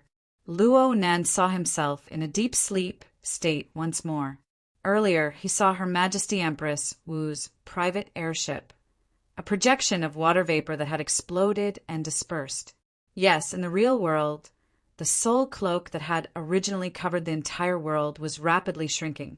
It was no longer enough to support the consumption of several thousand kilometers. From the current situation, the consumption was simply shocking. The barrier between the game scene and the real world had become exceptionally weak at this moment. It seemed that Luo Nen just needed to fall back and he would fall out from the boundary between the two, realizing his return. It was at this time that he heard Lieutenant Go Yi yell in the channel, "Shadow Cockroach!" Chapter 936. Shadow Cockroach? Luo Nen should have seen this name or a similar name in the database related to the Outer Realm species. However, he no longer had the space to recall. He was unable to make a further reaction. His energy had already been squandered on the support and analysis of the high-level evolution of the laws. He had a bit of energy left over to deal with the killing move of the shadow cockroach that sliced through the void. He had indeed blocked the first wave of death. The dozens of syncopators on the ground had already turned to slag. They had blocked the disaster in place of Luo Nan, Lieutenant Shangmin, and Sir Shi Yuan. But the second wave... Luo Nan watched helplessly as the shadow cockroach's main body appeared in the void. It was just like an extended wraith. It wanted to swallow the freezing device, the outer cabin, and the 3 people involved in the critical moment of the connection in one gulp. A powerful light exploded in this area at this moment. Fortunately, Luo Nan was wearing a full helmet and a metal visor. The light particles were filtered, and Luo Nan's eyes only blurred for an instant. Then the panoramic simulation's field of vision was restored to normal. There was just a bit of thermal noise brought about by the powerful light. Most importantly, there was still a bit missing. Shang Min's calm voice rang out. The flash ray hit. The shadow cockroach, construct, disintegrated. F*CK. How the F*CK did you do that? Xian Zhu's Tianyuan style of foul language spread wantonly in the channel. Luo Nan really wanted to learn from him. Who could explain why the terrifying fantasy breed, which could easily tear apart the void, was reduced to ashes after a wave of powerful light passed through? This shock even gave him a new stimulation. It made his mind forcefully pull itself together.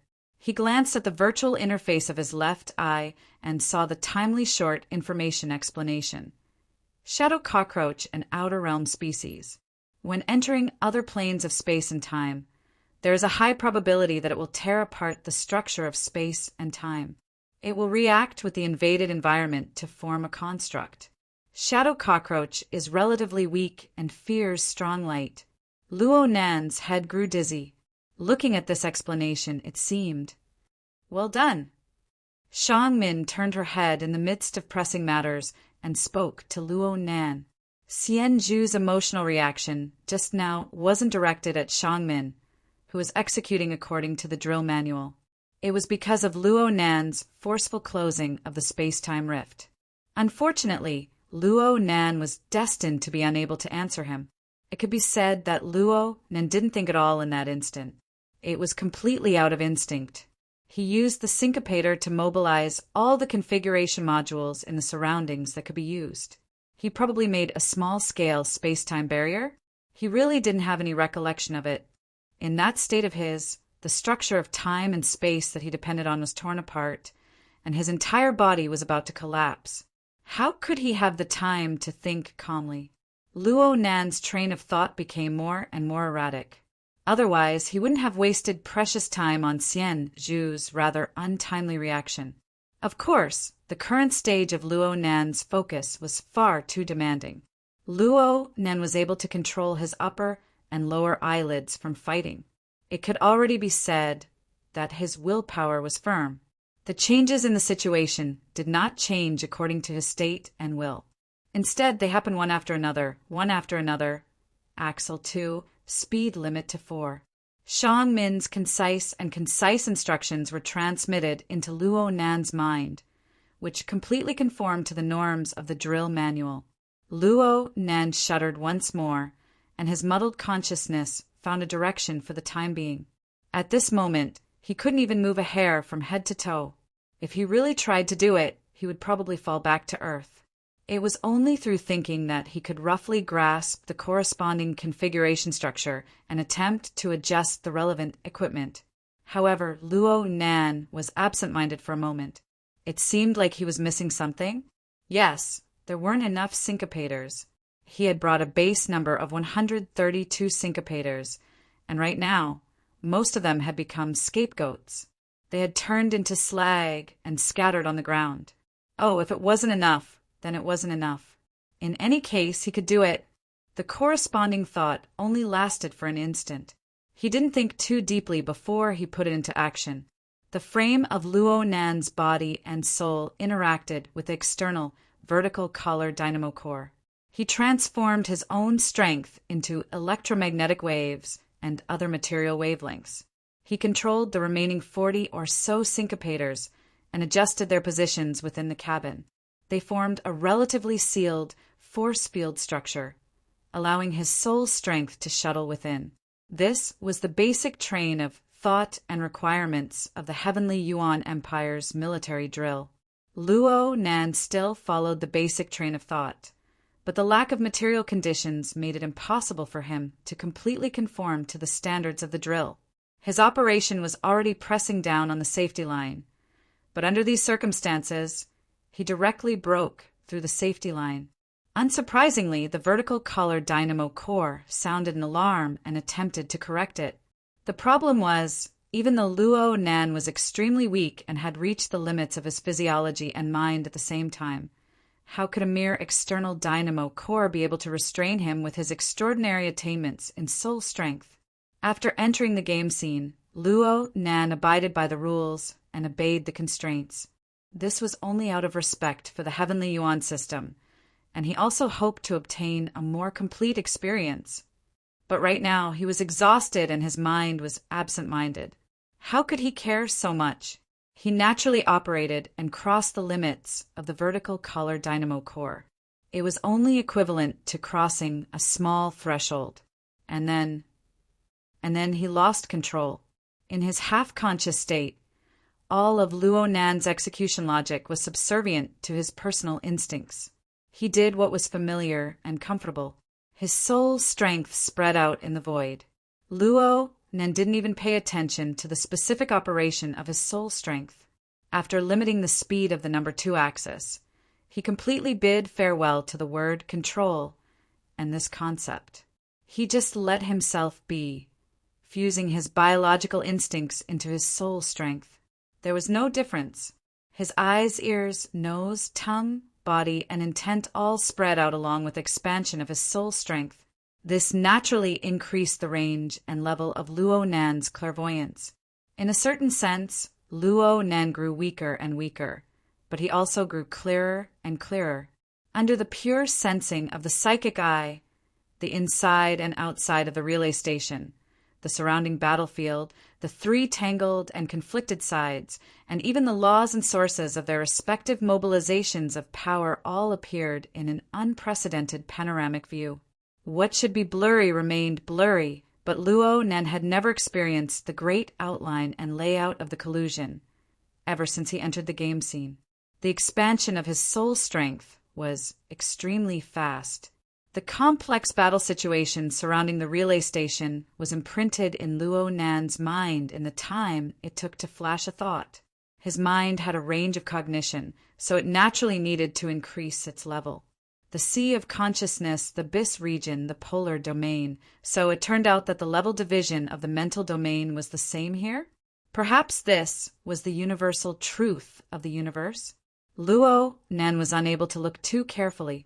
He just had a general understanding that the sea of consciousness and the abyss region here were much more orderly than those on Earth. There were similarities and differences in the 3 levels. It was like the scenery of a foreign country.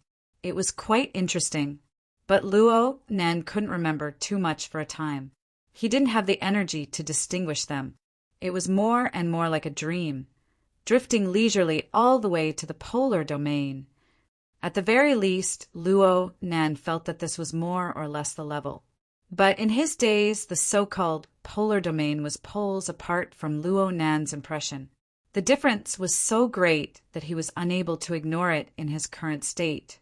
He was unable to bypass it. It seemed that the other side wouldn't let him go either. That was chaos. Inexplicable chaos. Fundamental disorder. Indescribable distortions.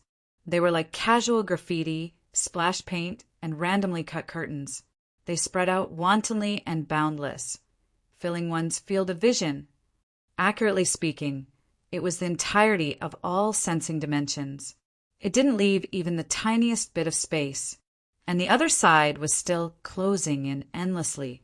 It seemed to want to completely stuff this extreme chaos into Luo Nan's eyes and all of his cognition. Luo Nan was startled to the point of sobering up a bit. The polar domain? This sort of thing that was like a rag. Luo Nan found it hard to accept this sort of filthy and absurd thing. It was related to the deep and empty polar domain that he had always known. But the reality was that this chaotic and filthy element occupied the highest point of the mental plane. It was located above the abyss region and the sea of consciousness, and it was still endlessly seeping down, affecting the abyss region, affecting the sea of consciousness, affecting every region and every individual, including Luo Nan. Luo Nan's body seemed to be covered in filth in just the limited amount of time that had passed with clairvoyance. It was as if his soul strength had been soaked in filthy, stinky water. It had lost its clarity and spirituality. A feeling of vexation and nausea exploded in the depths of his heart. Luo Nan wanted to close his eyes and not look, but in the instant he avoided, countless eyes filled with indescribable emotions focused on him. It seemed that he was also one of them. It was as if he was looking at a mirror that had been severely graffitied. Or perhaps this mirror itself was pieced together from countless eyes. Luo Nan still had to strive to find a reason for this encounter in his current state. This chaos really broke through the limits of what he could endure. The problem was that his efforts were quickly drowned out. The chaotic logic continued to expand endlessly. Luo Nan was nearly convinced that he was already splitting apart. Observation and feeling had been severed. Thinking and imagination ran in opposite directions. Even his instincts were at a loss within this chaos. A sharp alarm rang out at this time. Luo Nan groaned miserably, but his consciousness extracted a bit from the chaos. He made a vague judgment. It wasn't from the relay station. It came from the simulator of the Innerverse. Then, before Luo Nan could hear the specifics of the information, everything before his eyes suddenly went black. It was as if the system had crashed on a black screen. It didn't reboot. It was good that it didn't reboot. Luo Nan let out a breath of relief. Cold sweat had already drenched the hair on the back of his head. His heart was beating at a rate that was about to ignite a fire within his internal organs. This was vile poison pollution. Luo Nan locked onto this answer almost immediately. But just as this concept became clear in his mind, the chaotic mess and filth that could drive a person insane appeared once more on the black screen that erased all information. It was deeply engraved in his eyes and in his heart. Just its existence alone was enough to cause one's heart to palpitate with fear. F***ck me. Luo Nan's body bounced up and he waved his hand with force. He wanted to wave away these things that were even more vexing than flies in the darkness. Luo Nan waved his arm twice and suddenly woke up. He was truly awake this time. A thin quilt slid down from his body. The quiet and spacious room carried the soft sound of water. He was wearing an exoskeleton armor, withstanding the rain of fire from the sky and the battlefield environment where many channels of information interweaved. Chapter 937. Luo Nan had already exited the game. However, he didn't even have the time to sigh about anything. The sin poison, the chaotic and dirty elemental energy, wantonly revealed its presence and continued to permeate him. Actually, Luo Nan knew very well in his heart that this was just a fragment of an impression that existed in his memories. There was no real impact to speak of, but it was precisely because there was no substance to it that it lingered and did not disperse. This was what made Luo Nan even more irritated. He forcefully flung the thin blanket on his body to one side, as if he could use this method to completely separate himself from the mess and filth. Of course, it was useless. My lord? Luo Nan was in the master bedroom, Snake Tongue's figure was reflected outside the bamboo lattice door. Her tone was a bit hesitant. She seemed uncertain. Luo Nen didn't feel like replying to her. He continued to fight against the corrosion of the chaotic and disorderly impressions. His breathing grew heavier and heavier. 2 seconds passed before the door was pushed open to the side. The sound of wood rubbing against each other was extremely soft and slow. But in Luo Nan's ears right now, it was clearly the most torturous noise. He immediately glared at him angrily. Snake Tongue, who was walking in on her knees, suddenly raised her head and met Luo Nan's gaze head-on. Snake Tongue was startled, and then her body tensed up. She sucked in a short breath, and her mouth emitted a loud and clear sound of air. For someone with her temperament, this was already an extreme loss of self-control. The more she acted like this, the more she attracted Luo Nan's attention. Luo Nan stared at Snake Tongue with a fiery rage. Snake Tongue subconsciously wanted to bend her head to avoid his stare, but it seemed that her movements were too large. She stretched her neck, causing her body to go stiff. She couldn't move sideways. It was also as if invisible fingers were pinching her cheeks. She couldn't move freely. "What's your name?" Luo Nan's voice was dull and hoarse. His voice sounded like dry wood scraping against each other. Snake Tongue couldn't answer. In fact, she couldn't even control her eyelids right now. She wanted to close her eyes, but she could only shake her eyelashes. Soon, the veins on her fair neck and forehead began to bulge and throb slightly. In the end, his entire body was trembling, as if he had seen something extremely terrifying, or perhaps he had been forcefully injected with a fatal poison. "You've seen something incredible from me. You can even infect me like this?" Luo Nen muttered. Even he himself couldn't hear his muffled voice too clearly. This wasn't a good thing. This was because he could feel that as Snake Tongue was struck, the chaotic and dirty elements suddenly expanded their territory. Many more irregular transformations occurred, making the chaos even more chaotic and harder to control. What the hell? Luo Nan's heart grew more and more restless, to the point where he vented his anger on someone else. It was undoubtedly Snake Tongue's fault. If she hadn't come over to disturb him, things wouldn't have reached this stage. This was what Luo Nen thought in his heart, but the gaze Luo Nen shot over became all the more unkind. The blood drained from Snake Tongue's face. She opened her mouth as if she wanted to say something, but it was as if an invisible noose had gripped her neck. All her words were stuck in her throat. Luo Nan, on the other hand, had a gloomy expression. He slowly got up and walked over to Snake Tongue. He sat across from her, sticking extremely close to her. In this way, he could indeed see more clearly. In particular, he could sense that Snake Tongue had suddenly lost control of her aura. There was a rather typical quality amidst the chaos. The so-called model was learned from the military drill of the Heavenly Yuan Empire. While Luo Nan was observing Snake Tongue, he subconsciously wanted to cut her open to make a diagnosis. Only then did he realize that there wasn't a syncopator beside him. This was even more vexing. He didn't even bring a tiny syncopator with him when he came out of the game setting. In the end, with just a glance, he had provoked the most dangerous thing on the other side. Should he find someone to reason with? The Interverse Simulator? The corner of Luo Nan's lips twitched. He didn't make a sound. He just extended his hand and touched Snake Tongue's pale cheeks.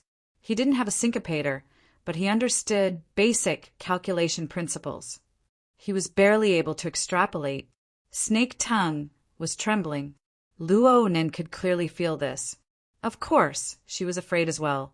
She was more afraid than she had been in the past. The source of her fear undoubtedly came from Luo Nan. Her gaze was still firmly glued to Luo Nan's face. It was hard for her to move an inch. What in the world did she see? Luo Nan couldn't be too certain. But after performing calculations and comparing the parameters provided by the drill manual, he quickly came to a basic conclusion. It was evil poison without a doubt. Moreover, The process of the evil poison's environmental pollution had begun. Luo Nan laughed. This was a laugh triggered by the absurdity. On Earth? Did he become a carrier of the virus? And the most ludicrous and laughable thing was that he had carried it out from the virtual game setting? What a joke! Snake Tongue let out a cry of pain. Luo Nan subconsciously used his fingers to clasp her cheeks. He exerted some force. She had probably injured some facial muscle or a bone seam or joint somewhere. So what stupid thing did you do? Luo Nan pressed forward a bit more. The tip of his nose was practically touching the tip of his nose. His forehead was touching her forehead. His voice was hoarse as he spoke to Snake Tongue. The distance was too close. Snake Tongue's gaze was unable to focus. It was already lax. Perhaps this was a good thing for her. She was finally able to break free from some visible terror from Luo Nan's body. Even though her pretty face was a bit deformed from Luo Nan's pinching, the expression on her face was much richer. She even opened and closed her lips to emit a silent word. What? Of course, Luo Nan didn't hear her clearly. His hand unconsciously loosened a bit. Then he heard Snake Tongue's intermittent voice. Your Excellency. You also have fear? Was this awareness? Luo Nan was a bit startled. His absurd emotions immediately magnified, and he laughed involuntarily once more. This pushed his emotions to take a large turn. The flames of irritation and anger suddenly transformed into an absurd and nonsensical, casually leaping excitement. He didn't respond to Snake Tongue's question. His hand decreased a bit more force, caressing her smooth skin. He experienced the sensation of the shallowest layer.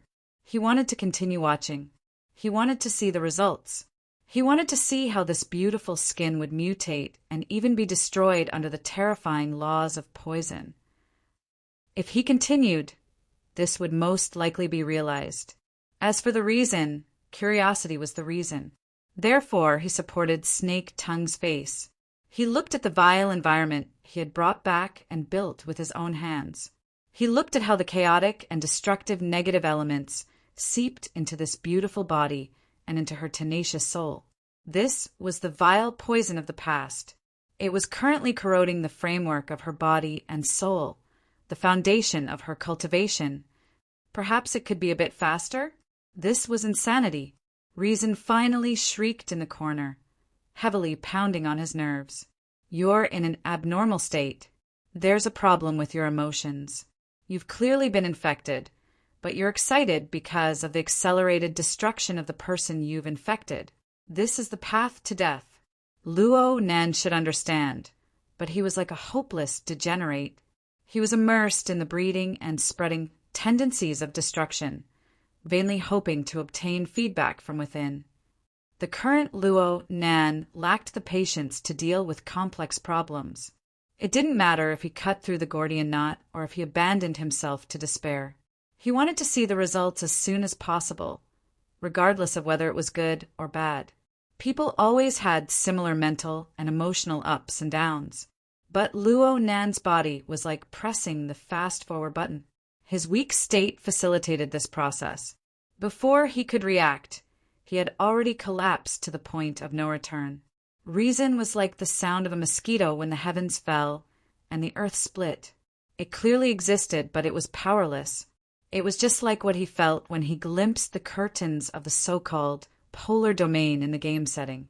His perception and thoughts were split and misplaced. From his body to his mind, he was out of balance everywhere. Luo Nan was watching Snake Tongue's destruction. Wasn't he the same? In a certain sense, Snake Tongue was a reflection of his own state. The two of them were grasshoppers tied to the same rope. Both of them were falling apart at a speed visible to the naked eye. Then they completely merged into the extreme chaos and disorder. It was like Luo Nan was sitting in reverse for a certain instant. Everything he experienced, everything he remembered, everything he learned, and everything he cultivated. This included the learning and harvests he gained from the game setting, the growth and advancement he gained from fighting against the Amaterasu Order, the large profits he earned from killing Gong Chi, the explosive increase in his soul strength after erecting the spider web of the altar, and even the primordial foundation bestowed upon him by the formatting theory system. The strict assembly of order collapsed one after another, returning to meaningless chaos. It no longer mattered whether this was an illusion or reality. If Luo Nan truly believed it, then the barrier between reality and illusion would be as fragile as a bubble.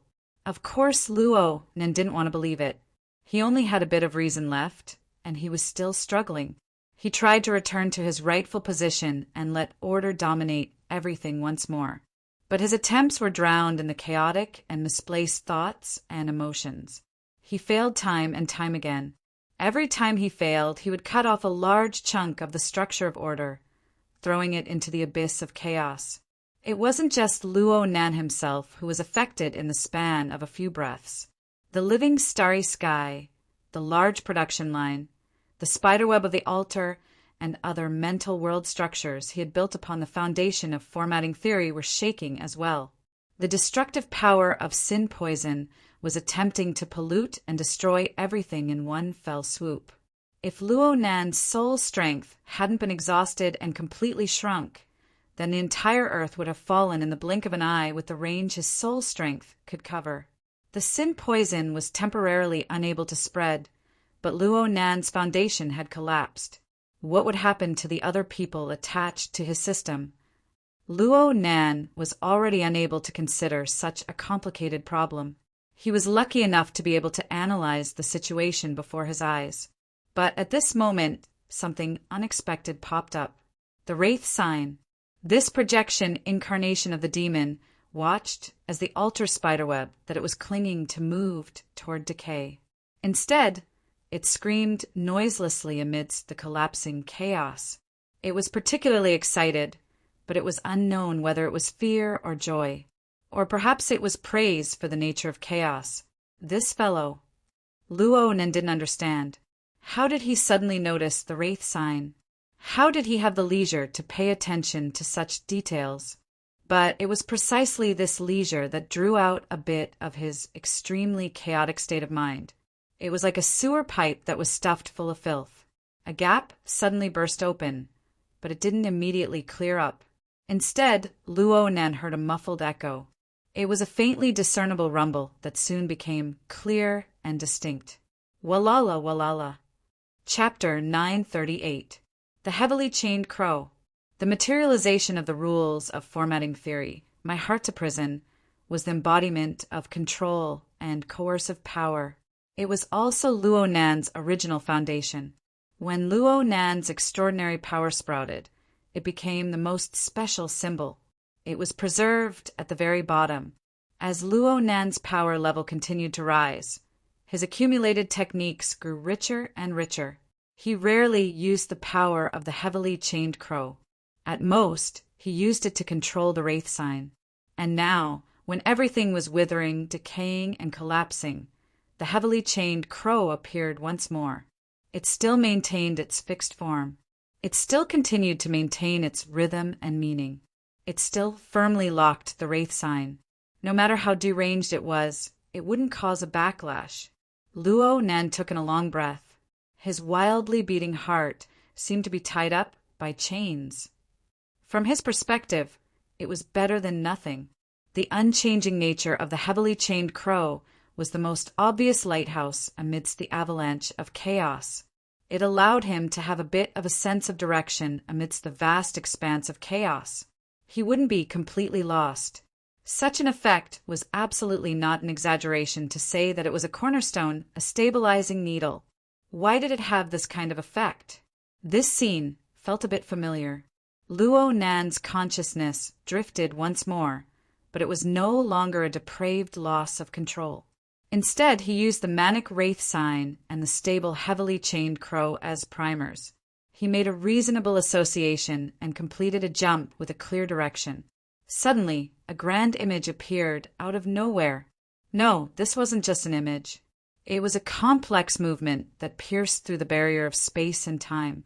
It cut into the tree whole space within the misty labyrinth. It connected with the lens and cast into the depths of the boundless sandstorm. It had a clear direction, and because its goal was clear, it quickly received a response. Luo Nan's consciousness broke free from the chaos. In the blink of an eye, it fell into an incomparably deep and grand world. Once again, he saw the abyss sunwheel and the absolute chained prison clashing against each other. They kept each other in check and balance. The dazzling abyss sun will expanded and shrunk at times. Flames gushed out, transforming into tens of thousands of demons. The heavily chained crow crisscrossed layer upon layer, resonating with a howl. The humming sound was no different from last time. This included the flood of information hidden beneath this magnificent scene. Observation meant contact, connection, and conduction. In an instant, the grand image that was merely a silhouette of the vast space-time was shattered. The violent and warped dynamic changes and the flood of information hidden deep within the changes burst forth once more. The flood of information surged toward Luo Nan. In the blink of an eye, the flood of information from the solar wheel extreme prison drowned his consciousness. Right now, Luo Nan's soul cloak had withered, and the altar's spiderweb had decayed. The buffer medium was no longer present. He was practically facing the onslaught of the flood head-on. However, he wasn't smashed to death in the water, because at that very moment, the chaotic, disorderly, and dirty elements of the sin poison almost filled up his consciousness. The waterway was already half filled up. If another wave of water rushed over, not only would it burst the dam, the front and back would also have to be stirred up.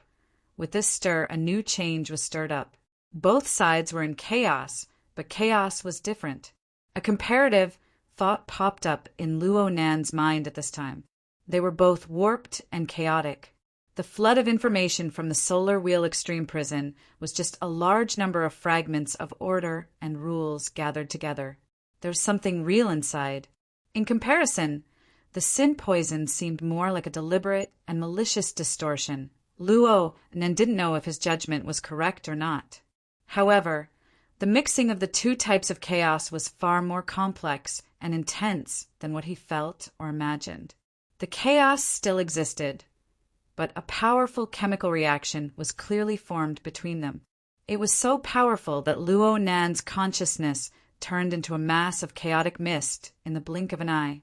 It was impossible for Luo Nan to pry into the explosive details within unless he was truly tired of living. The only thing he could confirm was that there should be a relatively large-scale erosion or transformation between the two. This was because Luo Nan's current pitiful capacity of bearing, or depth, did not cause his head to explode in an instant. Instead, it was as if he was being brushed by water vapor within the pervasive chaotic mist. It was warm, it was cool, of course, he would still swell, and he would still get hurt. Luo Nan felt that he had grown a size fatter. He seemed to have become cumbersome. This was the reaction of the substantial pressure on the mental plane sinking down to his bones. However, the boundary between pain and comfort was blurred under this bizarre situation. It was hard for him to assess the severity of his injuries. Actually, it was meaningless. If he couldn't get through this, the Heavenly Yuan Empire's military drill manual would clearly state what would happen to him under the heavy contamination of the sin poison.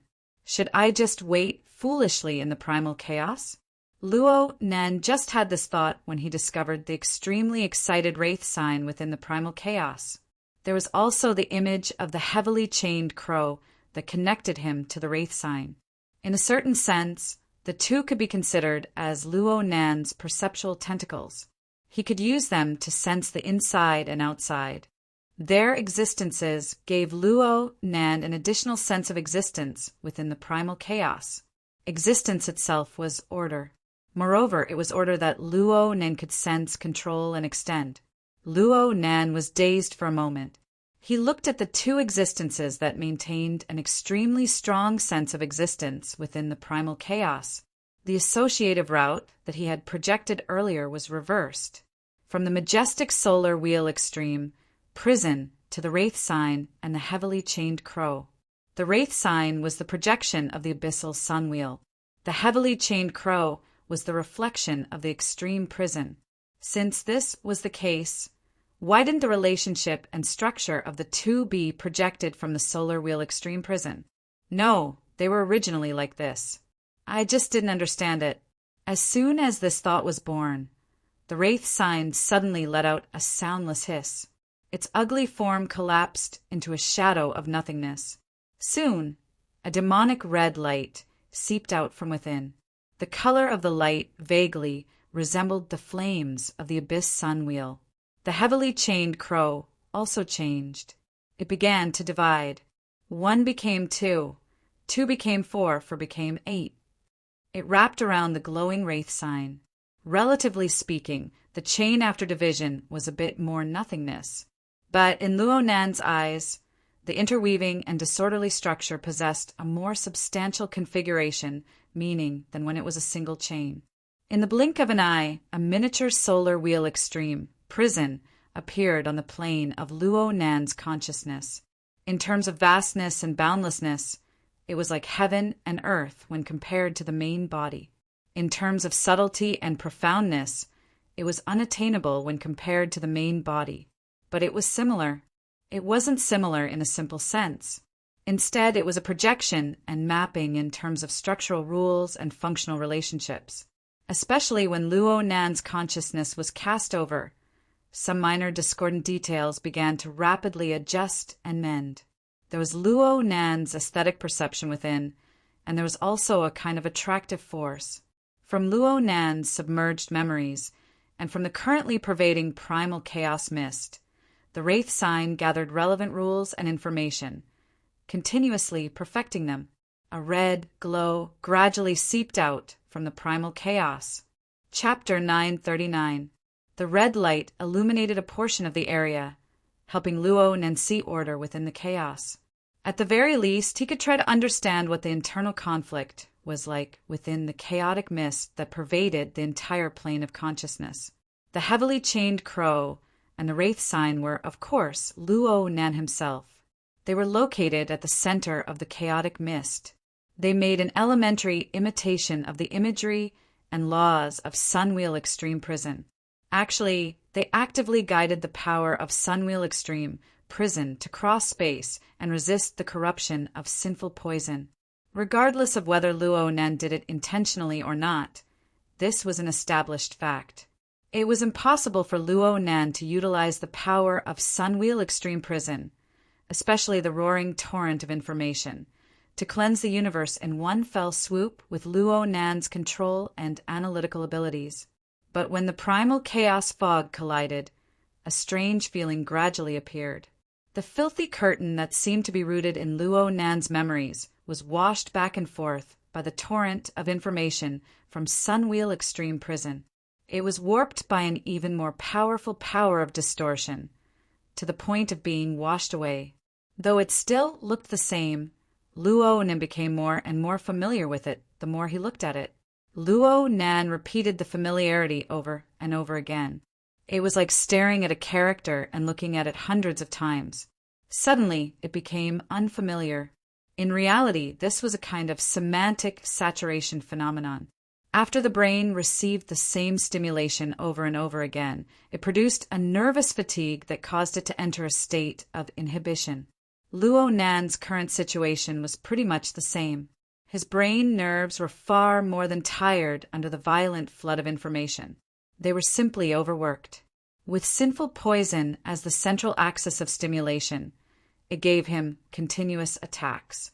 If it were anyone else, they would have long since gone insane, gone mad, and their body and soul would have collapsed. However, Luo Nan had a layer of chaotic mist as a buffer. He forcefully withstood over 100 waves of attacks, holding on to the point of nervous suppression. His ability to distinguish and associate dropped substantially. He was unable to absorb the destructive power of sinful poison's law distortion. He could only pay attention to a portion of its structure. The problem was, when he looked at it this way, why did he feel that the other side was more handsome? Suddenly, Luo Nan discovered a new world. The environment of laws created by sinful poison was admittedly chaotic to the extreme, but it seemed that it could be disassembled. His analytical ability hadn't reached the level where he could immediately see through the mysteries. However, there was a trend that the heavily chained crow and the wraith sign, which already possessed some kind of highly integrated ability, especially the structure of the Sunwheel Extreme Hell that they imitated, only needed an inducement to be effective. When Luo Nan muddle-headedly swept his eyes over the specious fragments contained within the sin poison, the Sunwheel Extreme Prison had already taken the first step. Part of the evil poison had been broken down.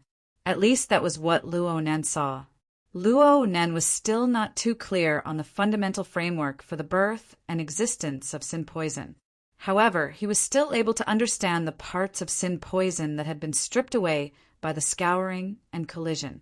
Luo Nan saw that the fragments that had been torn apart originally had their own source and flow of laws. It was just that the portions that had suffered deliberate distortions were stripped off one after another and precipitated. Some of them even realized a return to normal, turning into law fragments. They attached themselves to the heavily chained crow and gradually fused with it. As for the inexplicable and pure chaotic parts, after they were extracted, they were swallowed up by the miniature sun wheel formed by the wraith sign and burned fiercely as fuel. Of course, the sin poison that filled one's vision and filled one's soul wasn't something that could be easily digested. The conflict between the Sunwheel Extreme Prison and the evil poison continued. It was very likely that this conflict would continue for a long time. The mist of primal chaos was still growing endlessly, continuing to give Luo an immense pressure. However, things always developed in a good direction, right? Luo Nen watched for a long time, but the phenomenon of semantic saturation did not occur again. Instead, he gained more insight into the combined architectural pattern manifested by the continued decomposition of the evil poison. It didn't seem like a misconception. Luo Nan's finger subconsciously twitched twice. It was with great difficulty that he was able to restrain the impulse to draw a diagram out of thin air. As expected, I'm still a person on the side of order. Luo Nen knew that he had retreated from the edge of the cliff once more to be able to have this leisure. And because of this, true pleasure, the kind that could be controlled, was like a sweet spring that overflowed from the cracks in his heart. It rapidly healed the wounds that were on the verge of collapse. Only now did Luo Nen discover that his entire body was drenched in cold sweat. His mental state was quite good. Perhaps the saying, when things reach an extreme, they will move in the opposite direction, really made a bit of sense. After a round of conflict, he had actually recovered a bit from his extreme weakness. He looked at Snake Tongue. The evil poison could be contagious, and it could be contagious in her current state. Snake Tongue's complexion wasn't as pale as before. However, she had been acting as Luo Nan's test subject for the past few days. Her energy was lacking, and now she encountered this matter. She was caught in the crossfire, and she was in a worse state than Luo Nan. Her back could no longer support itself. She couldn't straighten her body. She was half lying on the ground, on the verge of collapse. Luo Nan couldn't help but feel a bit guilty when he saw her appearance. He got up and walked over. He asked warmly, "Are you feeling a bit better?" Snake Tongue heard this and forcefully propped her body up. Luo Nan was both admiring and a bit amused when he saw her appearance. "I'm afraid your luck has been exhausted up in the clouds. These days really haven't been easy." People always lacked self-awareness in times like this. Snake Tongue's eyes were half closed, and her pupils tilted to the side. She did her best to keep her voice steady and not trembling. "I've disturbed my lord's ocular technique cultivation. It's my fault." "What cultivation? Ocular technique?" Luo Nan was startled with a laugh. He suddenly had some thoughts. He pointed at his eyes. "Here?" Fortunately, Snake Tongue was able to understand his meaning. Her eyelids drooped, and she spoke in a soft voice. "My lord's divine ability." Luo Nen only knew that Snake Tongue had been infected by him, but he didn't have the time to review the channel of infection. If it was really as Snake Tongue said, then he could transmit the evil poison with just his eyes, causing the target to be contaminated. This really could be considered a type of ocular technique. Was his brain still sluggish? It wasn't easy for him to calm down, and now he had the guts to use the evil poison? The heavily chained crow and the new version of the Wraith Sign's structure must have made him arrogant. Luo Nen really wanted to knock himself on the head and let his reason occupy a high position once more. But this thought was born, and his mind was like a cat scratching at it. He had glimpsed some of the outline of the structure during the partial decomposition of the evil poison. The outline transformed into abstract lines that danced in his mind. His fingers twitched more and more fiercely. Luckily, Luo Nan didn't have the time to ponder this deeply. The distant signal was transferred and received by the external neuron. Zhang Yingying's voice came roaring over. "What the hell is going on?" There was a bang, and the signal disappeared. The ground was covered in mercury. "I nearly called the police, you scum!" Hearing this, Luo Nan's smile, which had just calmed down, surged up once more. It carried a few absurd emotions of déjà vu, but these emotions were already real and controllable. Only now did Luo Nan truly feel the force field of the real world gently covering his body. He really had come out from the game setting. Even though he had been smuggled in by the evil poison, he could still see it. He was still alive, right? Luo Nan really wanted to say thank you to his grandfather. Thank you to his grandfather. It was his notebook that had laid down such an indestructible foundation for him. Of course, he also needed to thank the Sunwheel Hell in the distant deep space. Luo Nen was becoming more and more convinced that it was very likely that it was the true source of formatting theory's power. Are you going crazy again? Speaking of which, we're going to land in 2 hours. Are you coming or not? I'm coming. Of course I'm coming. Luo Nen blurted out. He looked through the cabin's porthole to look at the color of the sky outside. He saw the sunset filling the sky. He looked at his watch again. It was already 6:00 in the evening in Ban City. Before he went to sleep, Zhang Yingying had told him the time. It was approximately 10:30 in the morning in Xia City. Ban City was an hour ahead of Xia City. This meant that he had slept for approximately 7 hours. And in the game setting, a total of at least 70 hours had passed. In other words, the difference in the flow of time had reached 10 times. It looked like he had profited, and it was a huge profit. The amount of time he could control, or even his lifespan, had been extended by 10 times in an instant. But Luo Nen pondered it carefully, especially when he looked at his own state and he had some doubts. His soul strength was empty. His soul cloak had collapsed.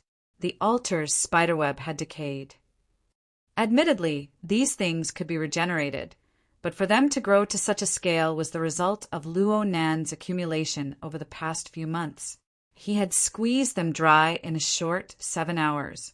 This sort of consumption made Luo Nan feel rather uneasy. There was also the uninvited evil poison. Even though it had been suppressed and a portion of it had been dealt with, could there really be no repercussions for existences on the plane of laws? Let's not talk about the excessively fictitious ones. There was the most realistic one. Luo Nen had just promised Zhang Yingying that he would go meet up with them. Let's not talk about the real person. Even if it was his water vapor avatar, his soul cloak had collapsed. It was hard to avoid having to rack his brain again. Another period of awkward blankness passed. Zhang Yingying was convinced. Hello. You went on a mental journey again. Did you save the world in your dream? Did you win or lose? Say something. I nearly destroyed the world, it's true. Luo Nen responded with sincerity. He ignored Zhang Yingying's laughter and curses for the time being. He looked into the mental plane and grasped his own state.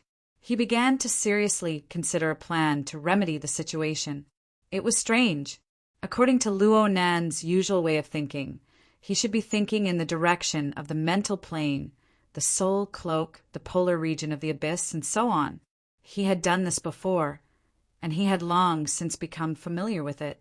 But right now, the above directions and plans only ran through his mind, and he was unable to raise any interest. Admittedly, part of this was due to Luo Nan's large amount of soul strength and the accumulation of his framework being annihilated in a puff of smoke. But there was an even greater factor. Luo Nan felt that there wasn't much technical content. Speaking of which, Luo Nan had spent 70 hours in the game setting. He had already fiercely raised the aesthetic level of the configuration design and application. Yes, the Heavenly Yuan Empire didn't have a purely mental configuration application, but the strict, systematic, and highly efficient configuration model was deep and enchanting. Once one touched upon the basics and experienced the richness of its contents, one would be unable to stop. Hello? Hello? Luo Yuanwei. This attitude of yours won't do. Luo Nan's soul was called back by Zhang Yingying, but this allowed his pure aesthetic impulse to take the upper hand. He responded with a sound and then smeared honey on his mouth. Sister Yingying, I want to ask you something. Do you have any processing tools over at the airship? Do you have a fever? Chapter 940. This request isn't excessive, right? I just need to process a very small item. The precision requirement is just SOZO. Luo Nan's tone weakened as he spoke. He thought about it from another perspective. It really was excessive. Her Majesty Empress Wu's private airship wasn't an Earth patroller. All sorts of equipment and accessories were readily available. They could be processed and repaired at any time and any place. Luo Nan's way of thinking was still stuck in the game setting. Cough. The previous plan didn't work. Then, what do you want to process? Zhang Yingying suddenly asked him. There was a subtle change in her voice. It became much more reserved and proper. Though Luo Nan couldn't see the situation on the other side, he naturally followed the attitude of the other side and gave a more detailed introduction.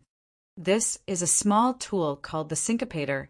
Its main purpose is to act as a medium for soul strength to establish a relatively sealed interference environment. It has a prescribed shape. It isn't complicated. With a mold, it can be mass-produced. Are there any requirements for the materials? Well, it would be best if there were shape memory alloys with high fatigue resistance. There are similar products on the market. I've seen them here in Band City. It's fine if there aren't any. I've also considered ordinary magnesium aluminum carbon alloys, mutant skeletons. Will water crystals work? Boss said that she can help, but the materials are certainly not enough. Mechanical creations can't do it, but we can use the condensation ring to create high-strength water crystals. Oh, ice. Her Majesty Empress Wu. Luo Nan was shocked, but he quickly reacted. He slapped his thigh and said yes. Of course it's possible. This is a consumable item. In terms of plasticity, the chemical bonds. It needs a few more forms. I'll take care of this on the blueprint. In the end, Luo Nan remembered Her Majesty Empress Wu's identity. It wasn't good for her to waste time looking for a solution. He decided to do his own homework. Speaking of which, Luo Nan really did diligently research in the game setting. He studied how to use Earth's current technological conditions to reproduce the problem of the syncopator after returning to reality.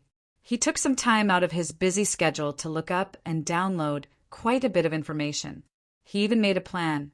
The syncopator was famous for being easy to learn, easy to use, and low in cost. It had a wide range of applications, and the information was extremely large. Among them, many of them were based on the experiences of surviving in the wilderness or fleeing for their lives, using materials from the ground and improvising on the spot. But the specific details. Hiss! Suddenly, electricity passed through Luo Nan's brain. There really was electricity.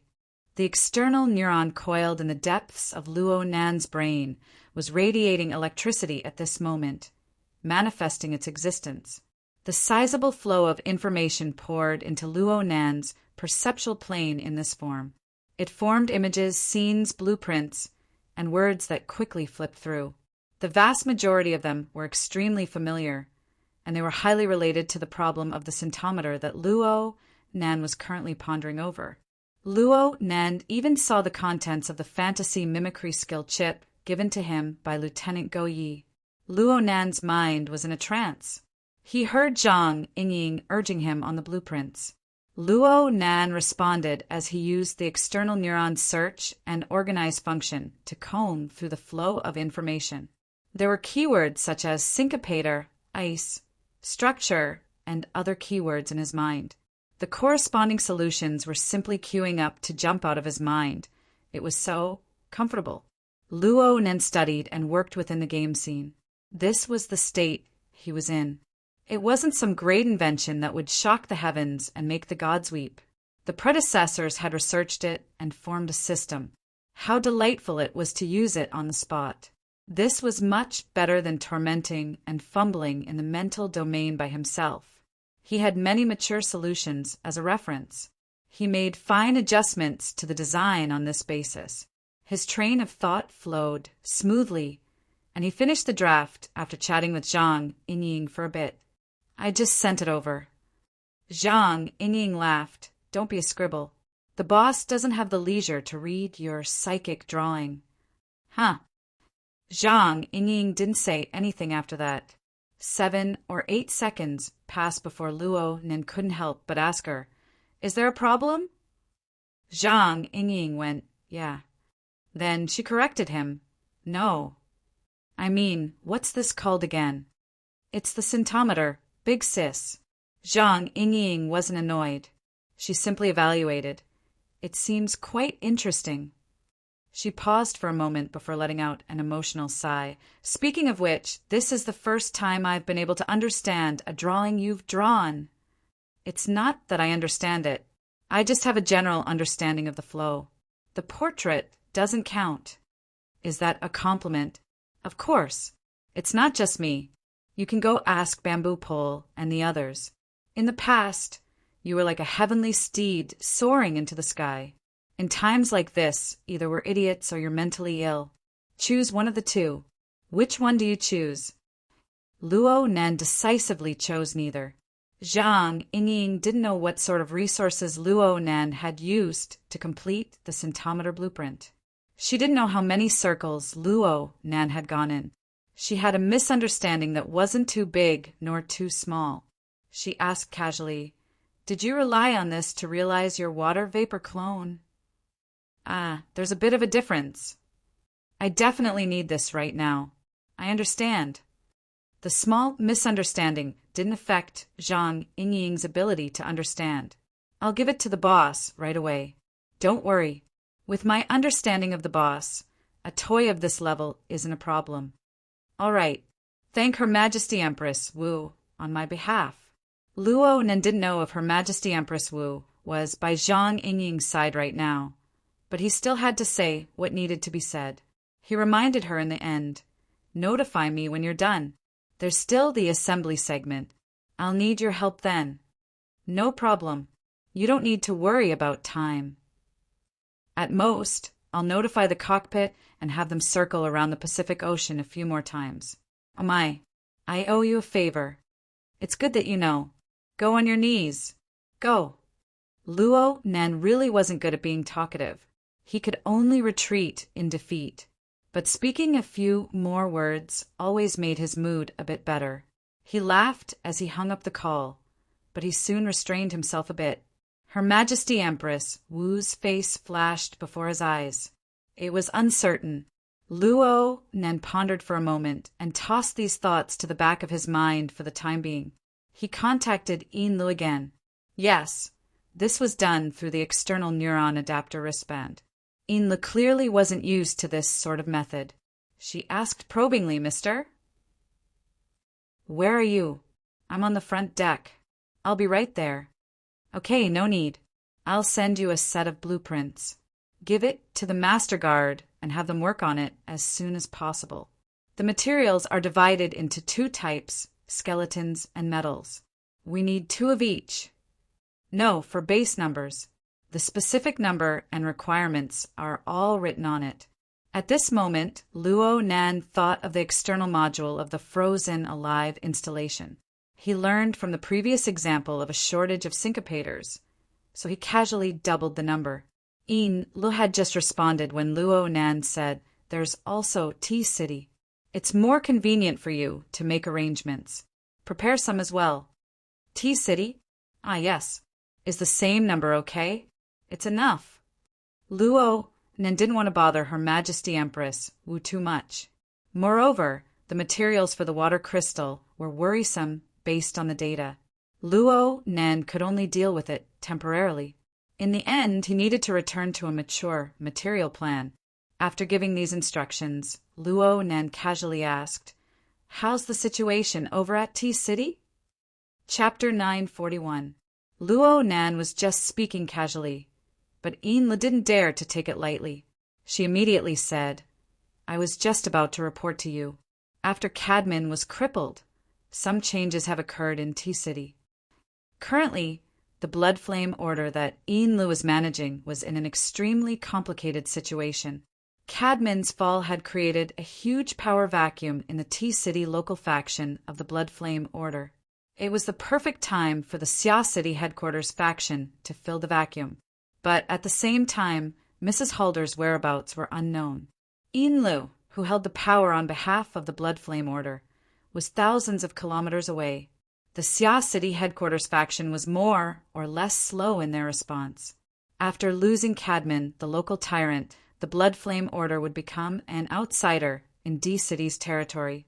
They would definitely have to face the retaliation of the local forces, and this local was not just the Blood Flame Order's internal structure.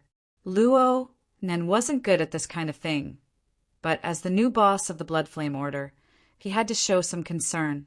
"I remember that T-City has a lot of power." "Yes, T-City has military, political, business, and religion. It's quite prosperous as well. It's one of the core offices of the world government, a famous paradise for sea explorers, and an important trading center for mutated goods. The power of the secular world is very strong. The number of ability users from the inner world, especially those who have registered with the society, will explode at any time. Some powerful people are willing to stay there for a long time. In terms of prosperity, it's top-notch." Luo Nan understood what Yin Lu was implying. The distribution is complicated and they keep each other in check. No wonder you chose T-City. They're just struggling to survive. Yin Lu gave a small compliment. "It's all thanks to you being here that many people have dispelled their thoughts. Everyone is just watching from the other side of the river. It's an impromptu action." With Luo Nan's limited political wisdom, he could guess that the reason why the powerful local faction of T-City hadn't made a move yet was because they were afraid of Mr. Mo's powerful suppressive power. They couldn't interfere. Furthermore, the important meeting named Auction on the Sea, which was also known as New Plane Scouting Meeting, was about to begin. The real major forces were in a tacit state of silence.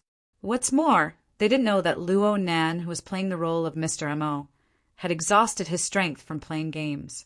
It would be quite difficult for him to exert his strength from a distance and intimidate the entire world in a short amount of time.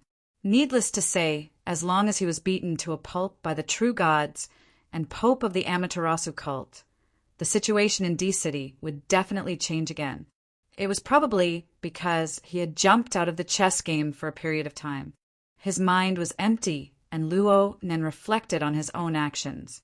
"You guys should be having a headache over me being too high profile. It would be fine if the church was one of the big 3, but it's not. In this case, it's hard to say whether it's a blessing or a curse." Yin Lu paused for a moment, but quickly said, "What's the difference between the Blood Flame Order and Mr.?" Even your madam can't afford to say that.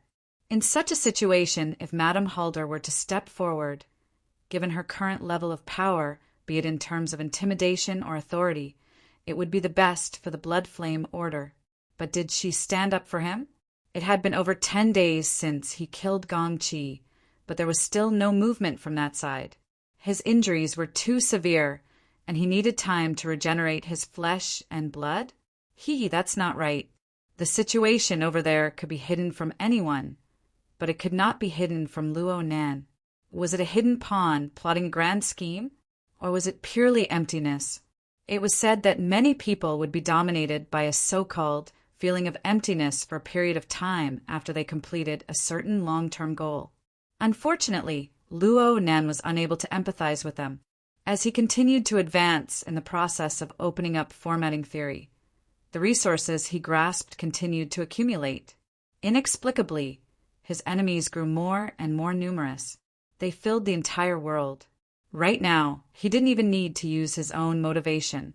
There were naturally people who forced him forward. In the eyes of many people, his behavior was relatively easy to predict. Madame Halder was different. In a certain sense, Luo Nan could dominate Madame Halder, but he was still unable to understand her thoughts. Complicated, truly complicated. In comparison, there were also life and death trials. Being a maintenance soldier in the game scene was far simpler.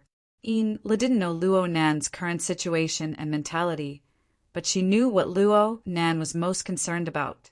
She felt that the topic of the Order's governance and survival wasn't suitable to continue, so she changed the topic. According to your arrangements, Mr. The preparations for the guidance ritual have been completed. If Mr. needs it, we can begin testing at any time. Oh, you're ready. Of course, Luo Nan remembered that he had arranged for Lu to prepare ahead of time. He would guide the believers of the Blood Flame Order into the virtual world of the Innerverse Simulator to conduct internal testing, just like Snake Tongue. But he never expected that he would be one step ahead of her. He would experience an unimaginably deep level of depth. His thoughts naturally drifted toward the Blood Soul Temple in the Abyss District. He looked at the relevant arrangements. His soul strength had shrunk greatly, although he could still sense the various believers, as well as the targets he controlled directly and indirectly. It was more like pulling a kite string. The precision of his senses had decreased. Let's leave it at that for now. I'll let you know if there are any areas that need to be fixed. Luo Nan didn't rashly spit out his approval. Putting aside his unexpected circumstances, Snake Tongue's experience showed that internal testing was not an easy matter. It involved hundreds and thousands of core believers of the Blood Flame Order. One could never be too careful. Plus, everything could only be carried out after the Innerverse Simulator was rebooted. Luo Nan unconsciously sighed after hanging up. Time passed by the minute and second. The virtual plane that he hoped to bring out had yet to truly begin. It would be a lie to say that he wasn't anxious. Fortunately, from the game scene, Luo Nan was more willing to say that he had obtained a large amount of knowledge, and experience from the Vanguard Planet No. 4 relay station. It had diluted his anxious mood to a large degree. He even had the mood to consider. It was admittedly convenient to guide the believers of the Blood Flame Order through a ritual to converge their thoughts. But the collective model that he had seen so far wasn't considered too brilliant, especially when compared to the Heavenly Yuan Empire's military. But the environments of the two were different. Their natures weren't quite the same. Even if he wanted to improve it, there should be some differences from a standard array. But the more he thought, the more complicated things became. His mood, which had just eased up, tensed up once more. He had just returned to the space-time of Earth, but countless problems were already entangling him. If he wanted to complete every branch perfectly and flawlessly, then his brain would really explode. Unfortunately, this was reality. Luo Nan had to think of a way to coordinate and utilize every bit of power when facing an opponent whose strength was above his, as well as a large number of potential enemies. This was a completely different concept from when he was a small and insignificant maintenance soldier who obeyed orders in the relay station. Luo Nan shook his head and sat back on the tatame.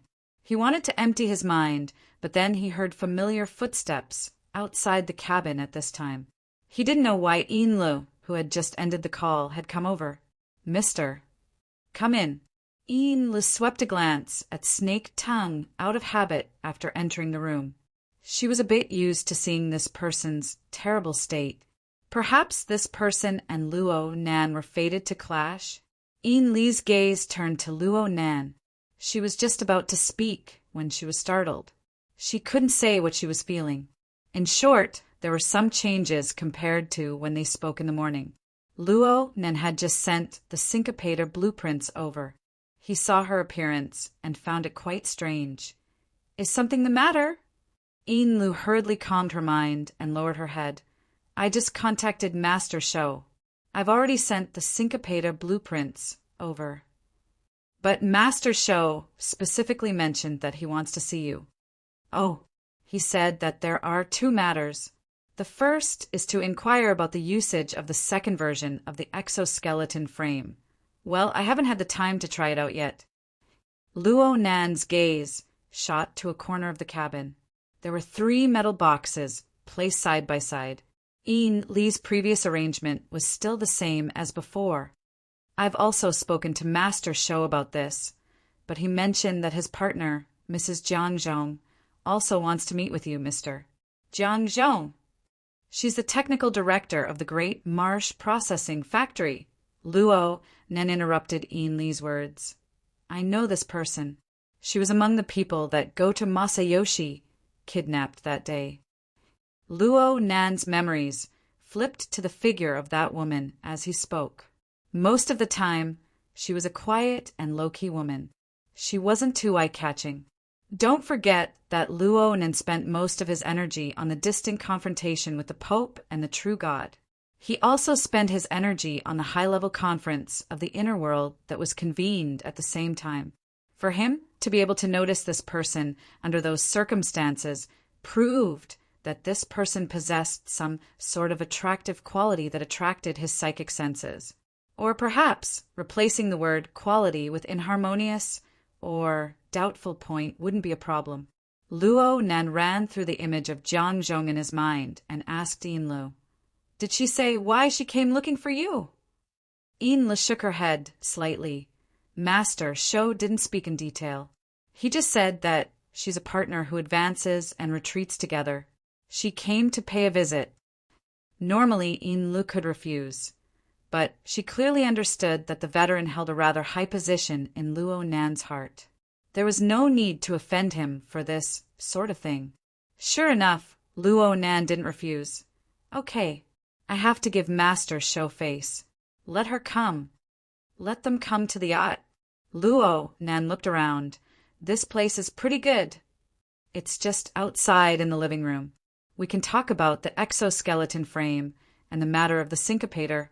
It saves us the trouble of moving things around. Oh, right, if it's convenient for Master Shou, let him bring over some processed skeletons." Ian Lu bowed. Seeing that Luo Nan didn't have any further requests, she withdrew from the bedroom and went to make arrangements. Luo Nan looked at Snake Tongue. He saw that it would be hard for her to recover in a short time, so he didn't pay any more attention to her.